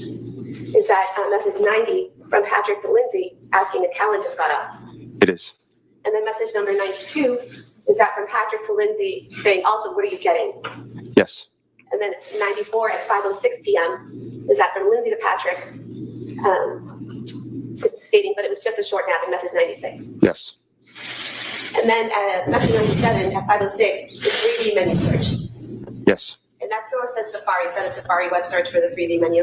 Safari is the default web browser on an iOS device, and iOS stands for iPhone operating system. So that's a basic search on your iPhone for the 3D menu. Utilizing the Safari web application, correct? And then number 98 is that another search for Pedialax. Correct. Now, both the search for 3D menu and the search for Pedialax are at 5:06:45. How does that happen? That there are two searches for two different things at the same time? Can you repeat the question? So you have in message 97, you have on January 24th, 2023, 5:06:45, a search for 3D menu. So the same date at the same time, a search for Pedialax. And what's the question? How does it happen that you have two searches at the same time? I would only be able to make an inference from here without having the forensic tool available to me. And what would the inference be? That there was more than one tab open. Okay, so on your phone or a computer, when you're doing web searches, you can have multiple pages open, correct? Yes. And you can just click on whatever page you want to open, you can click on and that will open up. Correct. You can select which tab you want within the Safari application. Tabs, right? Okay. So how many tabs can you have open at any one time? I'm not sure the number, but I've seen iOS devices capable of having more than 30 or 40 tabs open at a time. It wouldn't be uncommon or unusual to have at least two open to two different web searches. No. Okay. If we could scroll down a little, please. And then we have in 106 and 105, both messages. First 105, we have a web history at 5:06:47. the menu at 3V restaurant, again, the source Safari. And then we have cookies at 50648.3vrestaurant.com. Can you tell us what the difference between those two are? They're both from different databases. They're both associated with web browsing. Web history is from the history component of the Safari application. Cookies are installed through web browsing. Through legislation, when you visit a website for the first time, you'll typically be prompted, do you want to allow the website to download cookies onto your device? Cookies downloaded on your device serve a multitude of reasons. One might be that it allows the website of the company to be able to track your activity while on their website, which helps them for marketing and business purposes. Another component of cookies would be to enhance the web browsing experience for a website you go to on a regular basis. It would increase the load time. So it is an artifact that is indicative of web browsing. And so message 108, again, we have at 50649, we have a message from Patrick to Lindsay saying, oh, okay, is that correct? Yes. And then message 112, we have a message from Lindsay to Patrick where she says Mediterranean Power Bowl, correct? Yes. And that was at 5:07 p.m. We have message 115 from Patrick to Lindsay at 5:08 p.m. Okay, I'll do scallop and pork belly risotto. Is that right? Yes. All right. And then if we could go to 5:10 p.m., the phone call right there. Oh, go back to it. And so we have two phone calls here, one at 5:09 p.m. and one at 5:10 p.m. The first to 508-747-4950. And the other to 508-927-4046. The first one is for 11 seconds, correct? That's the duration, yes. And that's noted here above source. Yes. And then the second is 47 This guy's grunting is getting really fucking obnoxious. It's actually kind of unnerving. seconds. Is that correct? Correct. Did you look into these two phone calls? I don't recall. Do you recall the 508-927-4046 being the number for the 3V restaurant? Yes. And if we could scroll down a little bit. Bella, I'm not sure what you Are there mean. further searches? You mean like the jury instructions, like the verdict form? Because I'm not sure what you're getting at. So here, yeah, but I mean this is so fucking dry. This is so dry.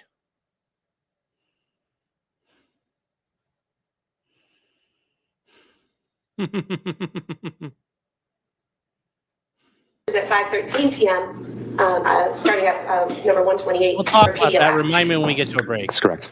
And again, we're seeing that same thing with the same time, but multiple different categories that one search is located in, correct? We'll also Correct. Single talk about artifact, multiple categories that the tool parsed it as. Can we go to 5:33 p.m., please? Oh, I'm sorry, I stopped there, thank you. 146, message 146, a message from Lindsay to Patrick at 5:15 p.m., which states PDLX liquid stool softener, correct? Yes. Right. And then at 147, we have 5:33:51 p.m. Is that a phone call from Patrick's phone to Lindsay's phone? Yes. And that has zeros in it for duration. Does that indicate the call wasn't answered?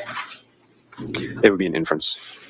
And then going down to 150, we have an outgoing call from the defendant's phone to Patrick Clancy for 14 seconds at 5:34 p.m., correct? Yes. That means Yeah, Mario kind of got to the chase here. If the defense doesn't object, it's happening. It's not improper if the defense allows it. And honestly, like, it just speeds it up. So there's no point in objecting on this because it's all garbage anyway. So just letting the guy do it is actually not a bad idea. Honestly, if you are the defense, just let these guys get it out and then, just move along. So it's not a bad idea. It's not a bad idea, ultimately. I mean, personally, I don't think it's a bad one. So let's see here.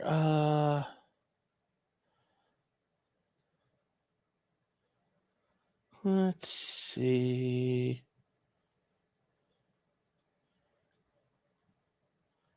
Let's keep the going. call lasted approximately 14 seconds. Correct.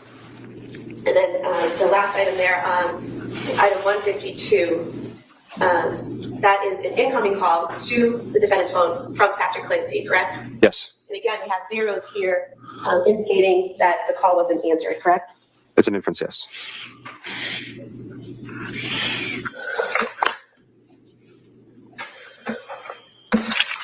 If I could have these reports that I just went over submitted on this disc as the next exhibit. That may be admitted. 236. Did you also, looking through the defendant's phone, access the information on the calendar portion of the phone? I did. And the calendar portion of the phone, does that have different types of data, both populated by the phone itself and Apple, and then items populated by the user? Yes. Could you give us an example of something that would be populated by Apple and not the user? A national holiday such as Christmas Day would be populated by the operating system through the application of Calendar. And then if I'm using my phone and I'm putting in appointments or parties or things I'm going to, that would be something that the user is putting into the calendar? Correct. And did you do a report of all the calendar activity for Lindsay Clancy's phone from August 4th, 2022 to January 31st, 2023? I did. I could have this marked as an exhibit. No objection. All right, that may be admitted. Ms. Sprague, is this a good time to take the morning break? I just have one more exhibit to put in and then I would be done. That's fine. Did you, I'm sorry. 37. All right, thank you. Did you also do a report on all the text messages between the defendant's phone and an individual that had been labeled mommy? Yes, And was that for the month of January 2023? I did. We moved to have these admitted as the next exhibit. All right, that may be admitted. I have nothing further. All right. So why don't we take the morning recess at this time? All right. So members of the jury, we're going to take a short recess, and then we'll return back to the case. All right. Roll, please. Report, please.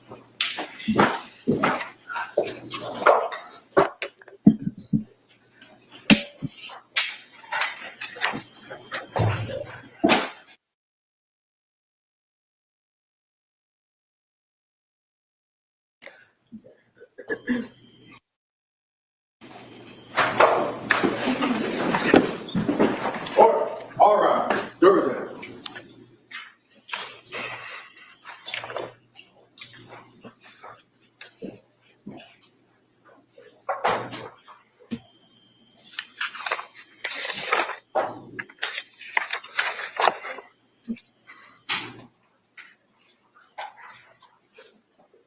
Court's now in session. Please be seated. Your Honor, for the purpose of the record, we return back to the trial of Commonwealth versus Lindsay Clancy. All parties are present, including the defendant and including the 18 jurors. All right, Mr. Reddington. Yes, Your Honor. Thank you. Morning. Morning, sir. So you are part of the prosecution team that handles the downloads of computers and cell phones and things like that, right? Specifically mobile devices, sir, not computers. Mobile devices, okay. And the other gentleman that testified, Pavo, is that his name? Paveo, sir. Paveo. And he did the laptops that were found in the office, in the home, right? Correct. He has those certifications. Now, the district attorney had asked you some questions about different searches that you had done on Celebrate and on Axiom. All your searches dealt with Lindsay's cell phone, right? To clarify, sir, I did no searches on Axiom. Okay. You did searches on Celebrate. This is the only forensic tool I use, correct? All right. And basically, I'm just trying to get a handle on that you and your other brother or sister officers would examine, for example, the computers that were found in Patrick's office in the house, right? You didn't, but the other people did, right? That's correct. And then you got the computer, strike that, you got the cell phone that was Lindsay's cell phone, right? Yes, sir. And you then did, what's called an advanced logical of Lindsay's phone, is that right? That's correct. And what is an advanced logical? What does that mean? It's an extraction that utilizes the iTunes backup of an iOS device, and it acquires most of the user-facing content, meaning calls, texts, images, Okay. browser history. So you lost me on user-facing. What does that mean? What the user sees when they're using the phone. Okay, so like if you pick up a phone and you open it up, then you're interfacing with the phone, you're looking at different things, such as photographs, emails, texts, things like that. Yes, sir. Okay. In addition to Trooper, now Sergeant Paveo, and yourself, there also was another trooper that you were working with, a guy by the name of Rabbit, like Roger Rabbit, right? Yes, Joseph Rabbit was assigned to the unit at the time. And he also conducted a search, but he did what's called a full file system extraction, right? I don't recall. Okay, what is a full file system extraction as opposed to advanced logical extraction? A full file system extraction would acquire the databases and information that you cannot see as a user on a device. I see. So your extraction was done on January 30th, is that correct? Yes, sir. And Rabbit's extraction was done on January 27th, right? I'm not aware of Trooper Rabbit's extraction.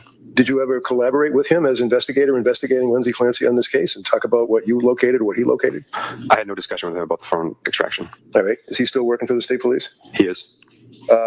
Would you agree with me that the full file extraction actually gets more information than the advanced logical? In other words, Rabbit's extraction would have got more information than you got on your advanced logical. That's correct. So one of the things the district attorney had asked you about was in reference to Exhibit 237. And that would be the celebrated report. Is that correct?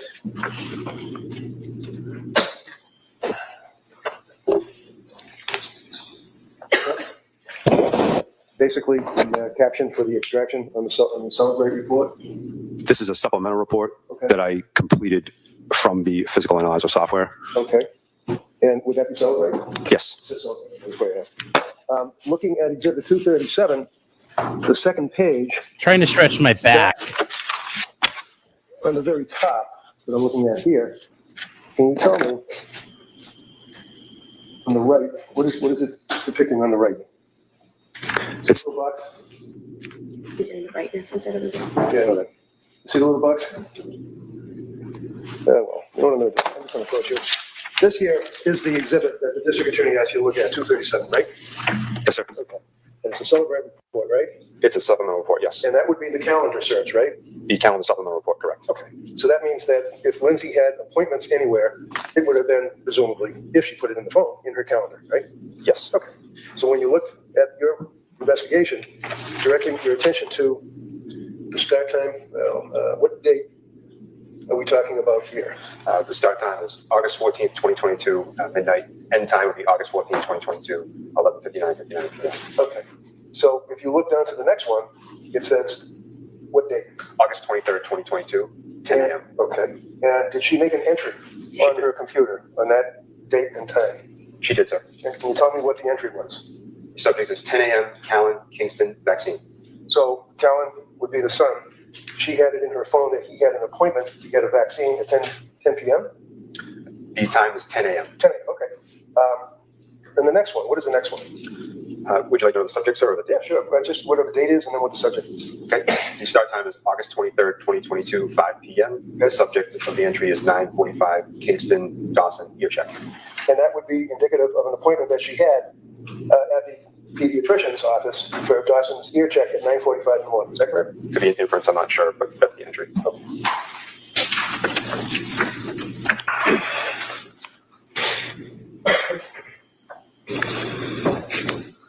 Now, looking at Exhibit 235, you can tell me, what is this document? I recognize it as a screen capture from an Axiom phone extraction. All right. And you did indicate you were Axiom qualified, right? I'm not, sir. I'm familiar with the program as a result of my training with Great Key. Magna Forensics owns Great Key technology, and in the training course for Great Key, process extraction using Axiom, but I'm not certified in the software of Axiom. But you can interpret it. You understand what that shows you. It's just a listing of different activities on the phone, right? Chat, Axiom is the body cam company. They also do tasers. They're also trying to muscle out Flock to have the camera contracts. I'm aware of what the screen chat depicts, yes. All right. Can you tell me see the highlighted one? Can you tell us what that is, the date and the time and what it's referencing? Do you need a magnifying glass? References a website, sir. And what's the website? Mail.google.com. That mail, like M-A-I-L, right? Yes, sir. Okay. Does it indicate whose mail it is? Does it show it on the right-hand side of the box?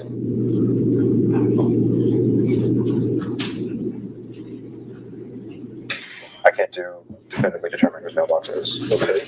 Trooper, I'm going to ask you, make sure you keep your voice up. Okay. Yes, Your Honor. The next page. It's pretty much the same thing on the same day. Okay. Can you tell us on that page who signed in under what email? The artifact is indicating that there's a title with an email. What's the name? PATRICKW.CLANCY@gmail.com. So that's fair to say that would be patrickclancy@gmail.com. That's his email that signed in on Lindsay's Facebook. I can't confirm that. Okay.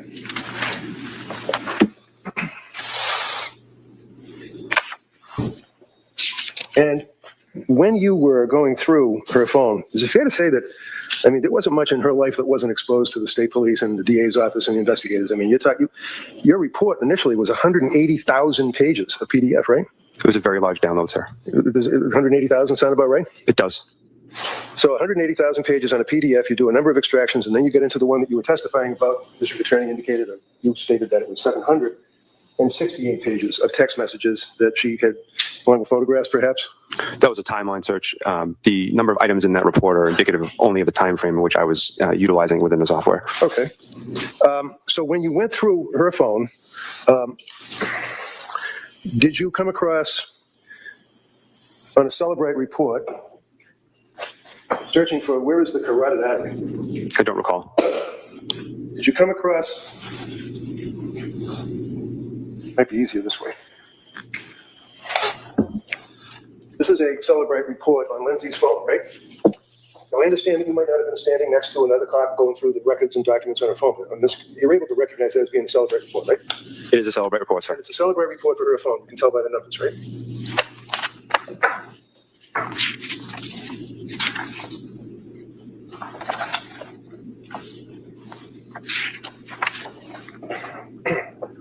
Maybe this would help a little bit.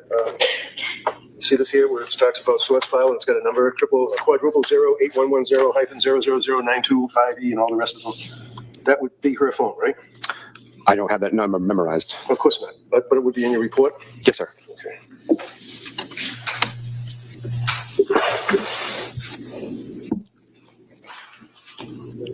Celebrate extraction report?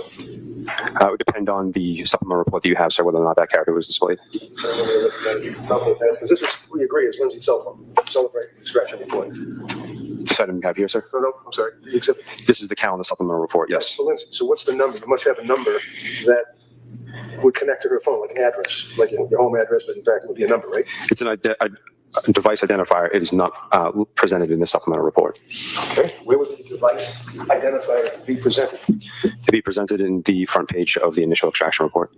Yeah, that's the 780,000 or whatever these pages, right? You don't have that here. Certainly 180,000 pages. You don't have that here, right? No, sir. Excuse me, Your Honor. Sure. Mr. Barrow, for a minute.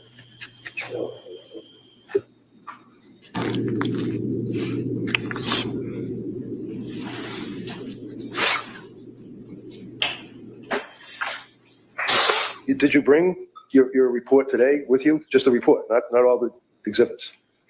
No, sir. So you would agree with me, sir, that one of the concerns as an investigator that you get is things such as looking for buzzwords like suicide, right? I'm not sure I understand the question. When you're looking on the target's phone, and out of this whole courtroom, the target would be Lindsay Clancy, right? Yes, sir. All right. And you had access to her phone, right? Yes, sir. And you all went into it with a search warrant, right? Yes, sir. And you were looking for different topics, such as suicide, drugs, killing kids, I imagine, to investigate, right? You had buzzwords. Yes, sir.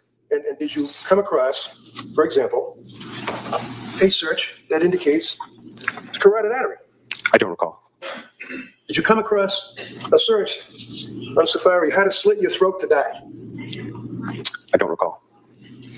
Did you come across a search, can you turn airbags off on Kia Sorento? I don't recall. Did you know that she had a Kia Sorento? I did not. If I approach you with this Celebrate report, sir, does that give you the numbers for what I just went through with these searches? The universal device identifier is a match. It is a match, okay. Yes, between this document in my hand and the ones that you're holding. So would you agree, what's the first search on the first box? The value associated with the source file is carotid artery. And the next box? How to slit your throat to die. And the next box? Can you turn airbags off on Kia Sorento? These all came from Lindsay's phone, right? I can't confirm that. Well, it's a pretty good inference, right? Yes, sir. You want to read off of these? We could just shoot them aside.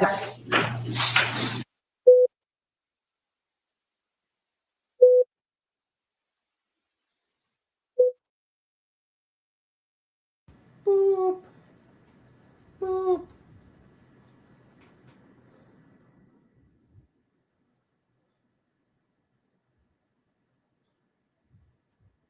Identification. Thank you. And just, thanks. And if I can, just for continuity, sir, looking at what has been marked as Exhibit R, S and T for identification, not an exhibit yet, the jury would have, but nevertheless, we can question you about it. You do agree with me that the phone identifier numbers are listed here, and they're pretty much the same on these three exhibits, right? Yes, sir. Okay. And that would be Lindsay Clancy's phone, right? I can confirm that.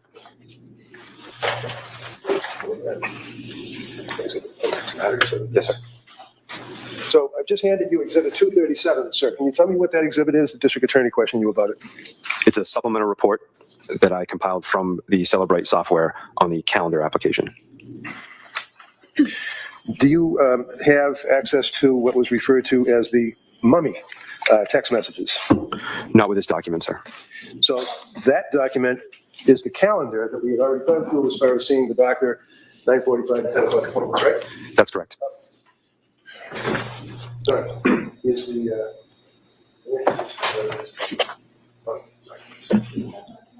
text, Exhibit 238.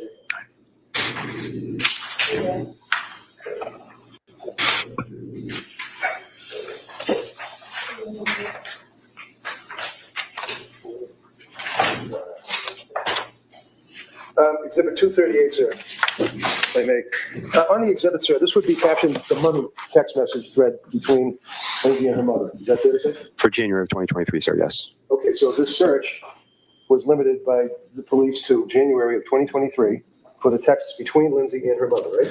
Correct, sir. The filtered supplemental report from Celebrate. Filtered supplemental report, okay.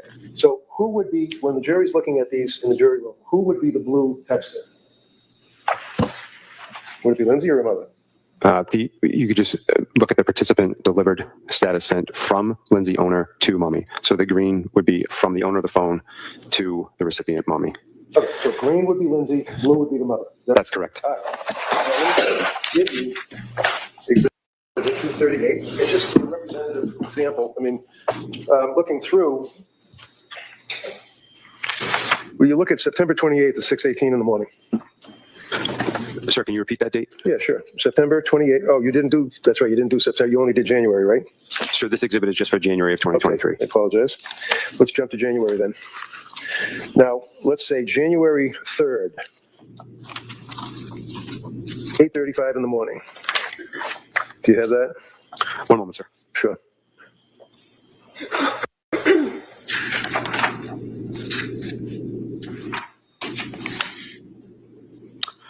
Yes, sir. And what did Lindsay say to her mother on January 3rd at 8:35 in the morning? At 59 seconds, sir. Yeah. I'm all right, period. Anxious about meeting with the whole psychiatry team. How about the next message that she sent at January 3rd at 8:37 in the morning? In 31 seconds. Sure. I'm just worried they won't send me home soon. Now, do you know, as a police officer working on this case, what she meant, send me home? Do you know where she was on January 3rd? It would be an inference only, sir. That's all right. You can infer. I believe she was in a medical facility. McLean Hospital. I recall that calls were being mentioned. And then on January 8th, sir, at 10:44 in the morning, was there a text from her mother to Lindsay, if you know? 10:44. So the mother asked you, did you sleep good? 1 second, sir. It's cut off by the clip here. 10:44 and 30 seconds a.m. Yeah. From mommy to Lindsay. Great. That would be fun. Sleep good last night? Question mark. And did she respond? She meaning Lindsay? She did. What'd she say? I actually did. And this was on January 8th, sir? That's correct. January 10th, could you pull that up, please? At 9:48 in the morning?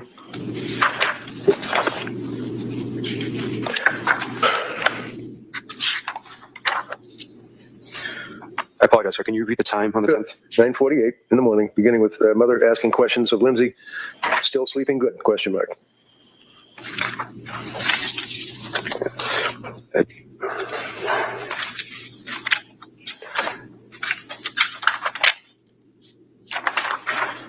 I have a message at 9:48 and 15 seconds from mommy to Lindsay. Okay, what is that? Good morning. How are you doing today? Question mark. And what did she say in response? Good. Period. At the gym with the kids. And what was the date? Was that January 10th? 2023, 9:48, 21 seconds a.m. So do you have January 10th in front of you, not the 23rd? Okay, my corrections are January 10th, 2023 at 9:48 and 21 seconds. All right. And what did the mother ask her? Nice, comma, still sleeping good. Did she ask her, are you feeling better during the day? And she said, so far, a little bit.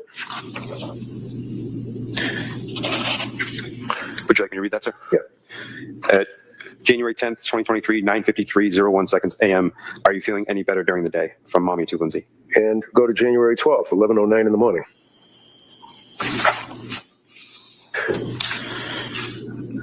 Yes, sir. What she said, what did mommy say? From mommy to Lindsay, January 12th, 2023, 11:09, 32 seconds a.m. Still feeling a little better, question mark. And how did she respond? How did Lindsay respond? A little bit. And then on January 16th, well, wait a minute, January 14th at 1:05, I think in the afternoon. Can you pull that one up? Yes, sir, one moment. Okay. You recall where it starts as, I'm waiting for the day, and that would be from Lindsay to her mother. Can you repeat the time one more time, sir? 1:05 AM or PM? p.m. And this is on the 14th, sir? Yes, sir. Yep, January 14th. I have a message from Lindsay to mommy, January 14th, 2023, 1:05, 13 seconds PM. Saying? About the same, period, hanging in there and waiting for the day I wake up and feel me. So she says, waiting for the day I wake up feeling like me, right? That's correct, sir. Okay. And then on the 16th of January, if you can pull that one up.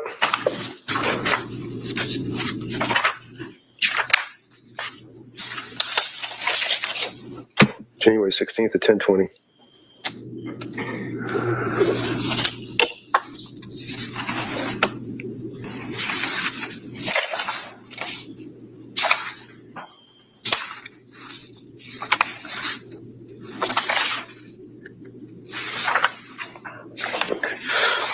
I have a message from Lindsay to mommy, January 16th, 2023, 10:20, 24 seconds AM. And what did it say?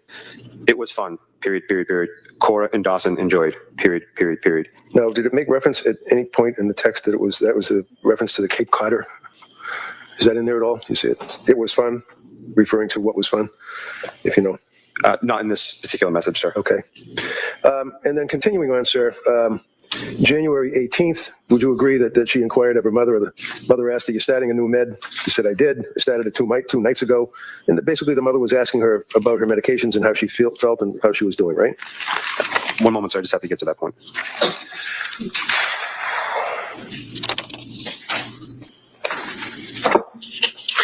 You know what? That's okay, because it's an exhibit and the jurors are going to have it and they can take a look at it. So that's okay. We're good on that. Okay, don't answer the question. No, you don't have to answer it. That's all right. Okay, sir. Now,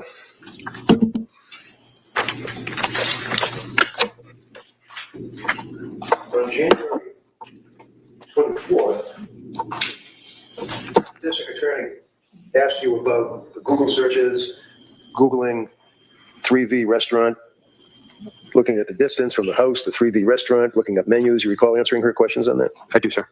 And you're familiar also, prior to that, on the same day, that she had taken the baby to a doctor and that Pat texted her and asked basically, you know, how did it work out? Do you recall that? I recall the doctor's appointment. I don't recall the text. Do you recall that Lindsay sent a picture of her and her children taken that afternoon? I recall the snowman photo. I'm sorry?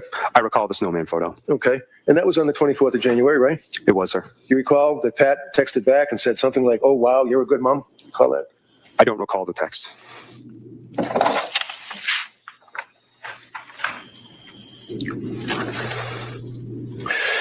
One of the other searches that you did would be, are you aware that there were searches for medical, such as questions regarding bipolar symptoms, psychosis, can you be in DKA without high blood sugar, page after page after page, trazodone, what is the effect of trazodone, Wellbutrin, how do you feel on trazodone, Ativan addiction, Prozac, Trazone, going on and on and on. You guys saw this on her search on her phone to Celebrate, right? I recall those searches, sir. Okay. Could I offer this, Your Honor? This would be medical searches on her phone. Any objection? No. All right, that may be admitted. Exhibit 239. Great, thank you. Do you recall, sir, that there was also a search for schizophrenia? I'll say that. Not specifically. Well, if I approach you, sir, in your extraction report, does that refresh your memory that there was a search on her phone Schizophrenia. So what says schizophrenia?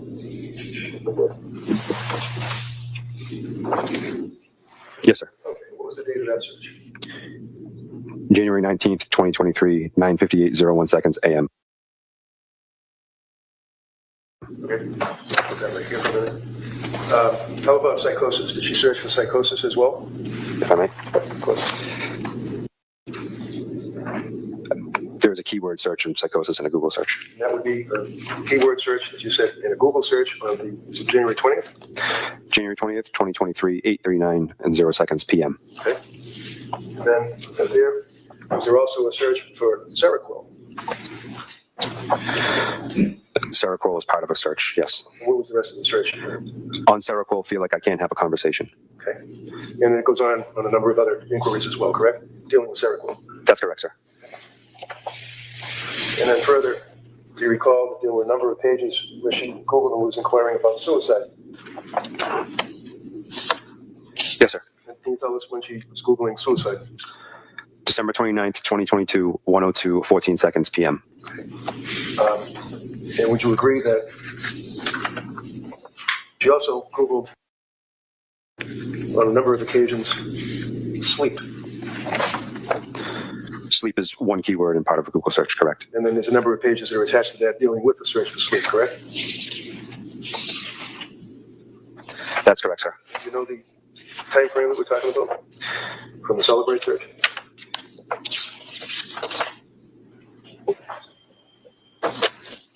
Multiple entries, sir. Majority of them are in January of 2023. Okay.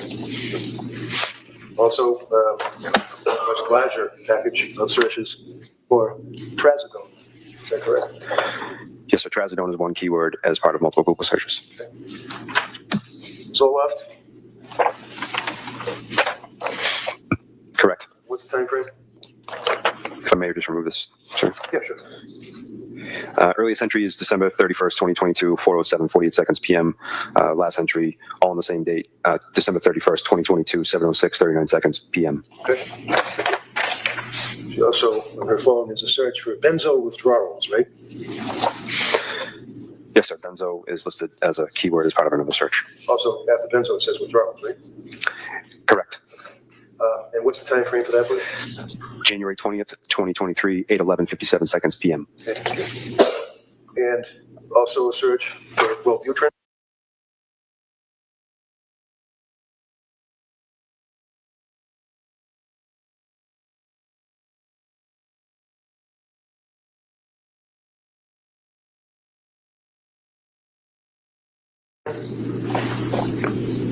Yes, sir. Wellbutrin is a keyword as part of a Google search. Does it say what the time frame is? It does. What is it? January 16th, 2023, 9:14:47 seconds a.m. Okay. And a search for McLean. Correct, sir. McLean is part of a keyword of a Google search. What's the time frame? December 29th, 2022, 8:52:37 seconds a.m. Okay. Is there also a search for insomnia? Yes, sir.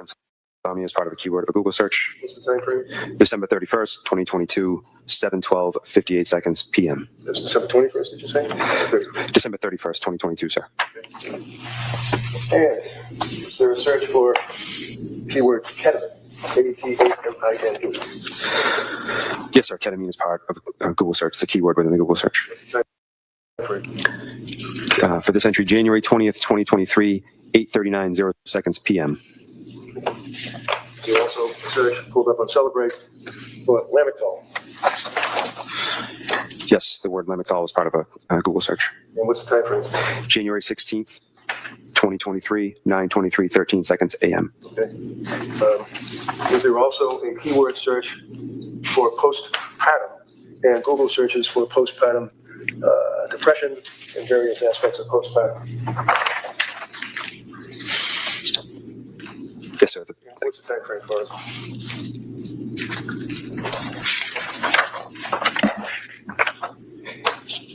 They all occur within January of 2023, with the earliest date being the 11th of January 2023, and proceeding all the way to the 19th of January 2023. And keyword benzo. Item to celebrate record for Lindsay's cell phone. It is, sir. Can you tell us what the time frame is?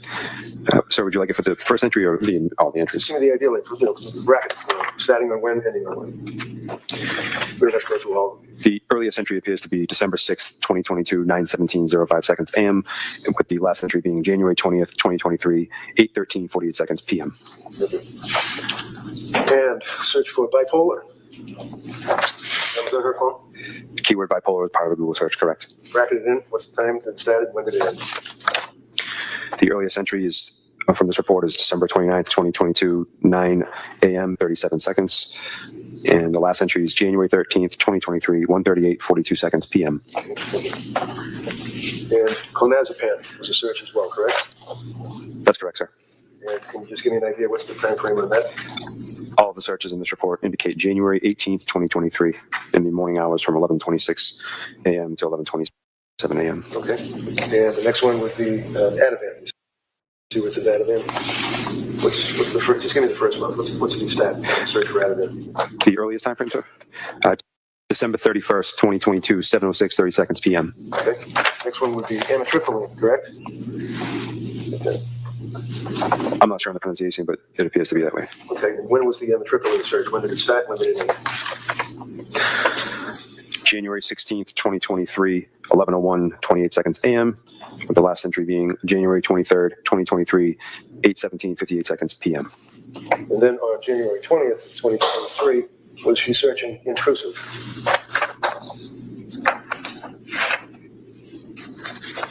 That's correct. And then finally, sir, on January 19th of 2023, was she searching hallucinations? Yes, sir. 10:33:49 seconds AM. Sir, I would offer these. I could just look them over. Sure. Yeah. You're welcome, sir.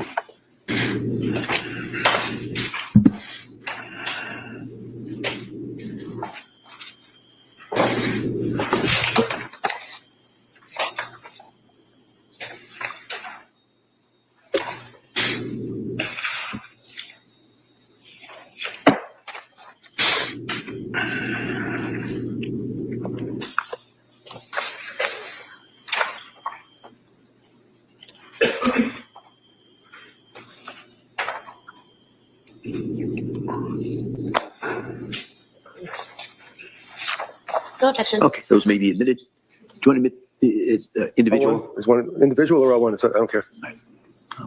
Ooh, why don't we do that? I hate to do this to you. Why don't we do it individually? Just might be easier down the road. Okay.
From Lindsay's phone. This is with me is another extraction search on her phone. Yes, sir. It's a supplemental report for searched items. And looking at that, you can, basically there are a number of search terms in there, such as pre-made goodie bags, and that would have been on December 31st. Is that right? Yes, sir. All right, what's the next one underneath that that would be on December 31st? Child with bloated belly and lethargy. How about the next one on December 31st? Children's Motrin stores. What about the next one on the 31st? Children's Motrin. Next one. Is Children's Town Hall the same as infants? Next one. 6-month-old whale windows. That would be WALE, whatever that means. Yes, sir. Okay. Next one. Earth's best organic baby food. Next one. Earth's best organic infant. Next one. Earth's best organic infant formula. Next one. Nova Plymouth NOVA. Next one. Best kids movies. Next one. Nova Trampoline Lark. Next one. Unicorn Picture. Next one, if you can. Yes, sir. Unicorn Picture Free Coloring. Just read them right down. Yes, sir. Just rip right through it. Paw Patrol saves. I'll spell it. Paw Patrol saves the MEREKR. Twin Girls Bed. Cape Cod Resort. How much formula for 8 MINTH? Chuck E. Cheese. Chuck E. Cheese. Children's Motrin. Children's Motrin stores. ADC Temple Touch Thermometer. Can I just interrupt you? Yes, What do sir. we have to for date right now? The last item I read was ADC Temple Touch Thermometer, sir, and the date was January 17th, 2023, time 2:19:03 seconds p.m. Okay. I just want to get a frame on the time. Okay, sir. go ahead. Finish that. 8-month milestones. Fluffy slime recipe. Fluffy slime recipe. UTI symptoms children. Kids Miralax. Miralax for kids. And what was the date on that? The last date on the page for Miralax for kids, January 24th, 2023, 4:47:31 seconds p.m. Yeah, go ahead. Finish these three more. CVS Pharmacy, Pedialax, Pedialax. Thank you, sir. Enough of this, Judge? All right, that may be admitted.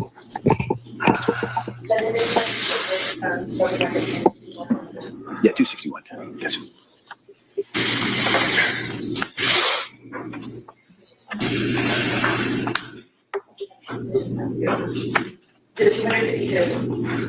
And then finally, sir, approaching you with would be a report. You can recognize that document, right? Yes, sir. Right. And what is that? It doesn't have the thing that the header on the top. That's all. It's a supplemental report, sir, and appears to be text messages. Okay. Are you able to know when the photograph of the two kids and the snowman was sent to Pat by Lindsay? Do you know when? Was it on the 24th? If you know. I would have to look at the extraction diary. So, understanding jury would be able to be looking at the photo and has a little history. If we look at this report, you see where it says Lindsay owner, and then over here, it says Cutie. Yes, sir. So is that from Pat to Lindsay? That's correct. And what's the date and the time? January 24th, 2023, 8:19:45 seconds a.m. Okay. And what's the next one that you see? And just say to us, like, it's Pat to Lindsay or Lindsay to Pat, and what is the message? You don't have to go through all the notes. Yes, sir. Next item, do you want me to read the date, Yeah, sir? sure. Next item, January 24th, 2023, 8:36:17 seconds a.m. Lindsay to Pat, loved an image, which is a reflection that someone loved, used the feature within iMessage to like an image. Like an image, like a photograph, right? Correct, sir. Okay. Yep. What else? Want me to keep going? Sure. January 24th, 2023, 8:42:16 seconds a.m. From Patrick to Lindsay, how's it going? And you know what? If it's the same date, rather than taking the time, just go right down and read the messages. That would Receive, sir. Time frame. The date is the same for all the messages. From Patrick to Lindsay, how's it going? Lindsay to Patrick, good. Lindsay to Patrick, okay, her urine looked good, so nothing going wrong with her kidneys, phew. Patrick to Lindsay, good, with a smiley face. Lindsay to Patrick, no message content. Patrick to Lindsay, oh wow. Patrick to Lindsay, you're a good mama. Lindsay to Patrick, a smiley face with hearts. Lindsay to Patrick, blank. Patrick to Lindsay, laughed at an image. Lindsay to Patrick, any chance you want to do takeout from 3V, period, period, period. I didn't cook anything, period, period, period. It's been a long day. Smiley face. Patrick to Lindsay, yeah, smiley face. Lindsay to Patrick, okie dokie, smiley face. Okay. Enough of that, Your Honor. Yes, sir. One of these text messages are already in evidence as Exhibit 23. Yes. I'll allow that. Thank you, Mike.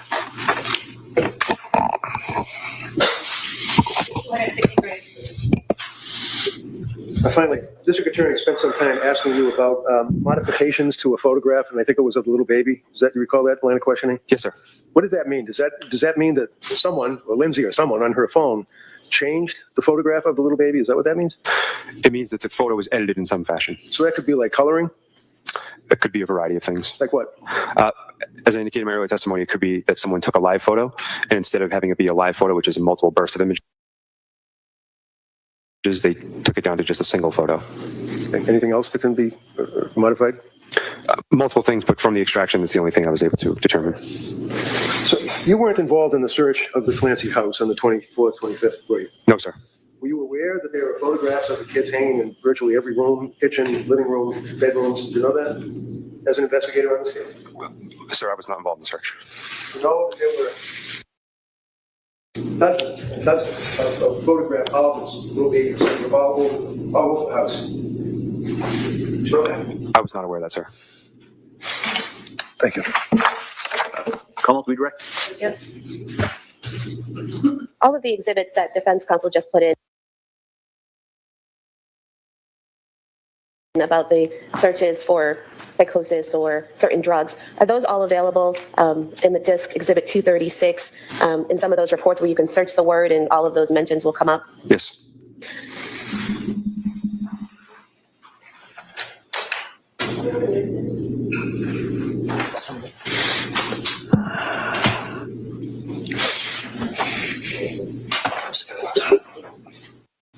Sure, exhibit 258. Thank you. The search is about psychosis. Some of those searches were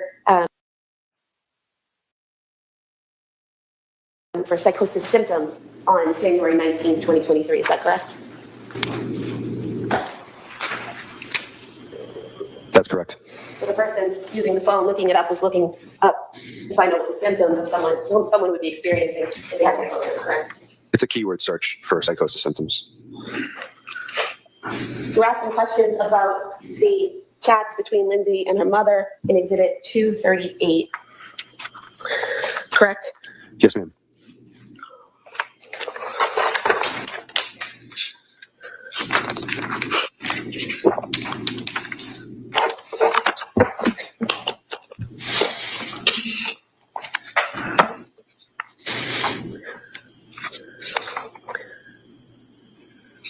There's a text message from her mother to Lindsay on January 19th, 2023, which states, "I'll bring it Saturday, never know what treasures I'll find in the attic," correct? That's correct, ma'am. Seeming to indicate that her mother is going to visit her that Saturday, correct? From the text message content. It's an inference.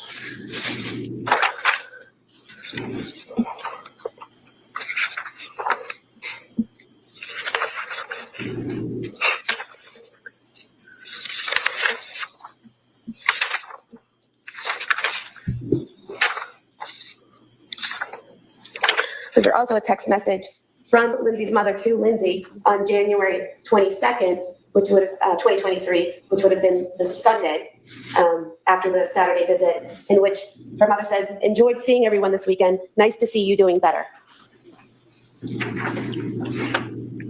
That's correct.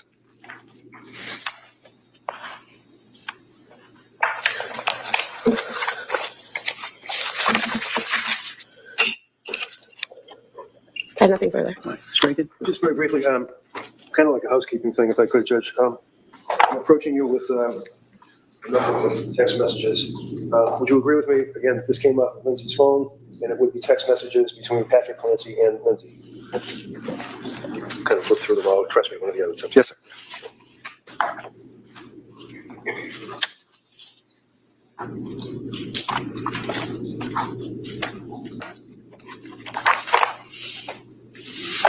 That's correct, sir. Okay.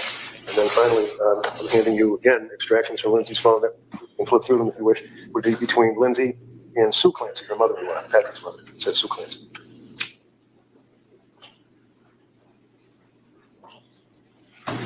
That's correct, sir. Cut off of these two, Your Honor? Objection. If I can see counsel sidebar. I mean, guys, honestly, these are all just search terms. This is kind of like, God, this is awful. You guys weren't joking. This is awful. This drug on a lot. Yeah, we're working on some show prep, buddy. So, but ultimately, yeah, this is just. Anyways, Coffee Cat for $5 says you could spend your entire life looking for the perfect sandwich. and it would not be a life wasted.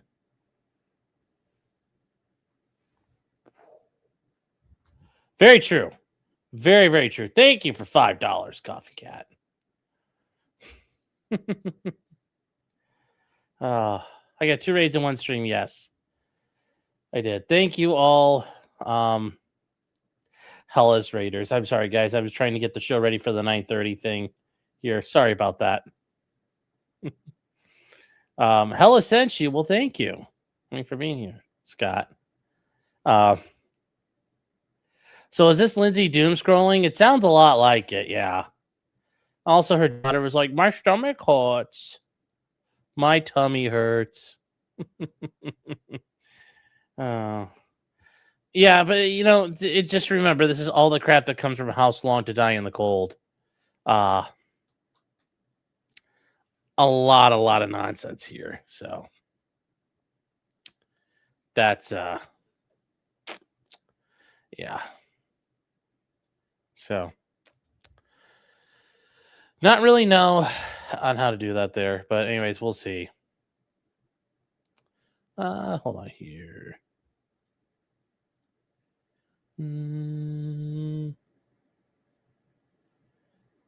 Nope, that's it. So let's see here. Anything else? Let's see.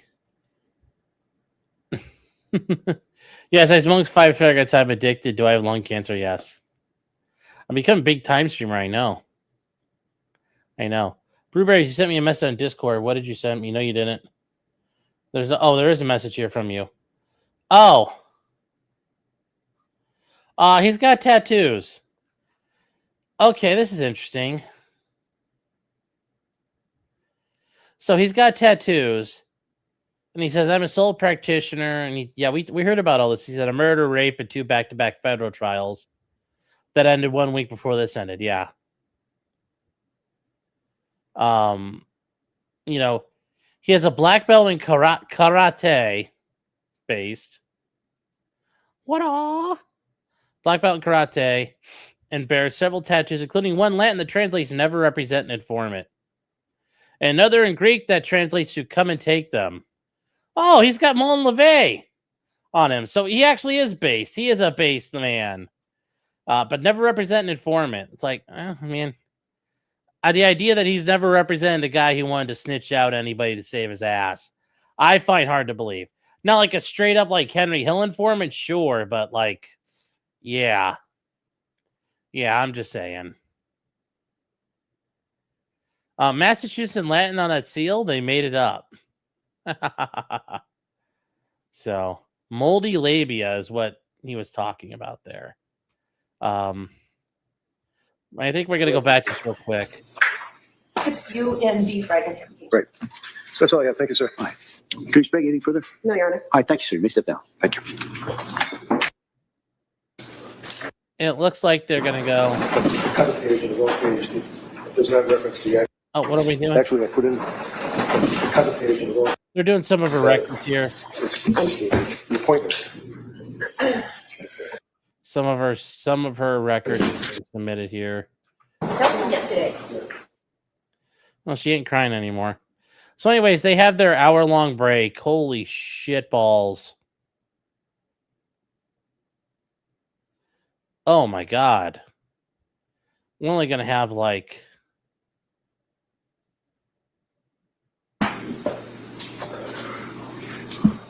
Yeah, we're gonna only have like 30 minutes to cover later. There's some motions after the jury's dismissed. Yeah.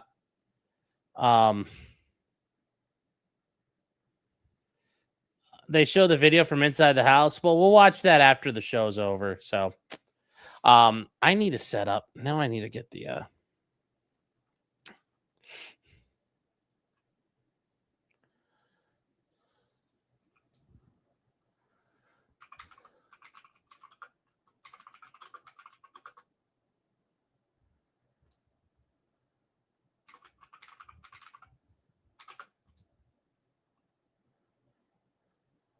hold on here. Let's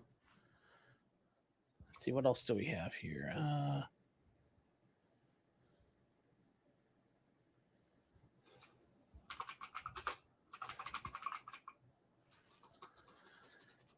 what was I gonna say?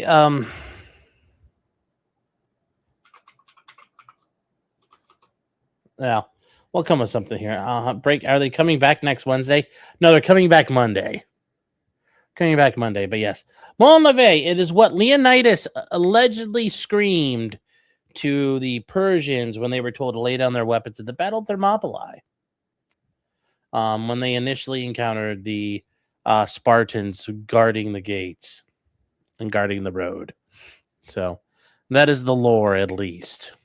We don't know for sure, but that is what they tell us in the histories.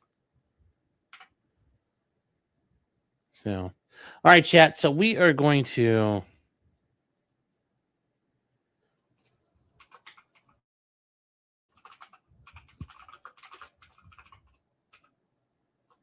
and then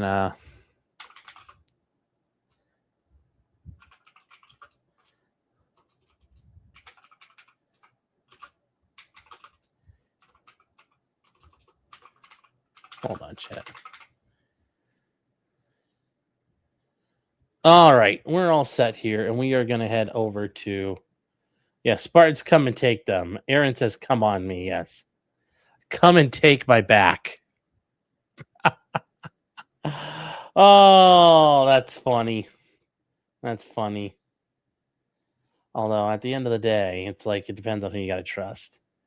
And that's what K-Red is tattooed on. It's like full back, like John Wick. Oh, he has that across his shoulders? Okay. That's a bit much, even for me. I'm kind of like, well, I don't know about that. That's a little like, it's a bit much. It's a bit much, man. Like, I don't know. I don't know, guys. That's a little, yeah. Yeah, I don't know about that. I don't know about that, chat. I don't know about that, but we'll deal with it. Let's see here.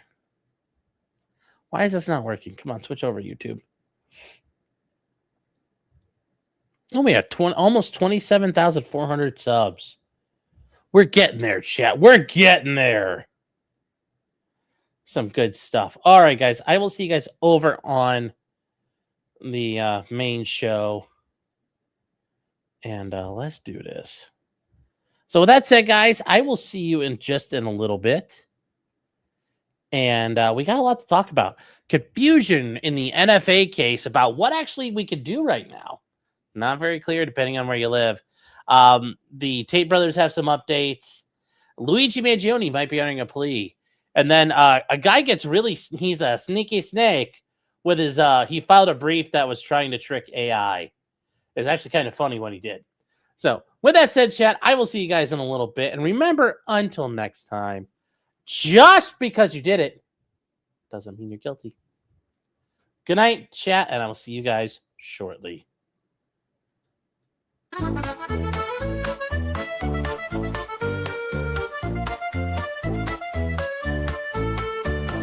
Weapons, blacksmithing, and models of planes, esoteric works, and even some trains. Much merriment had while drinking White Claws, tips on hunting, and even talking the law.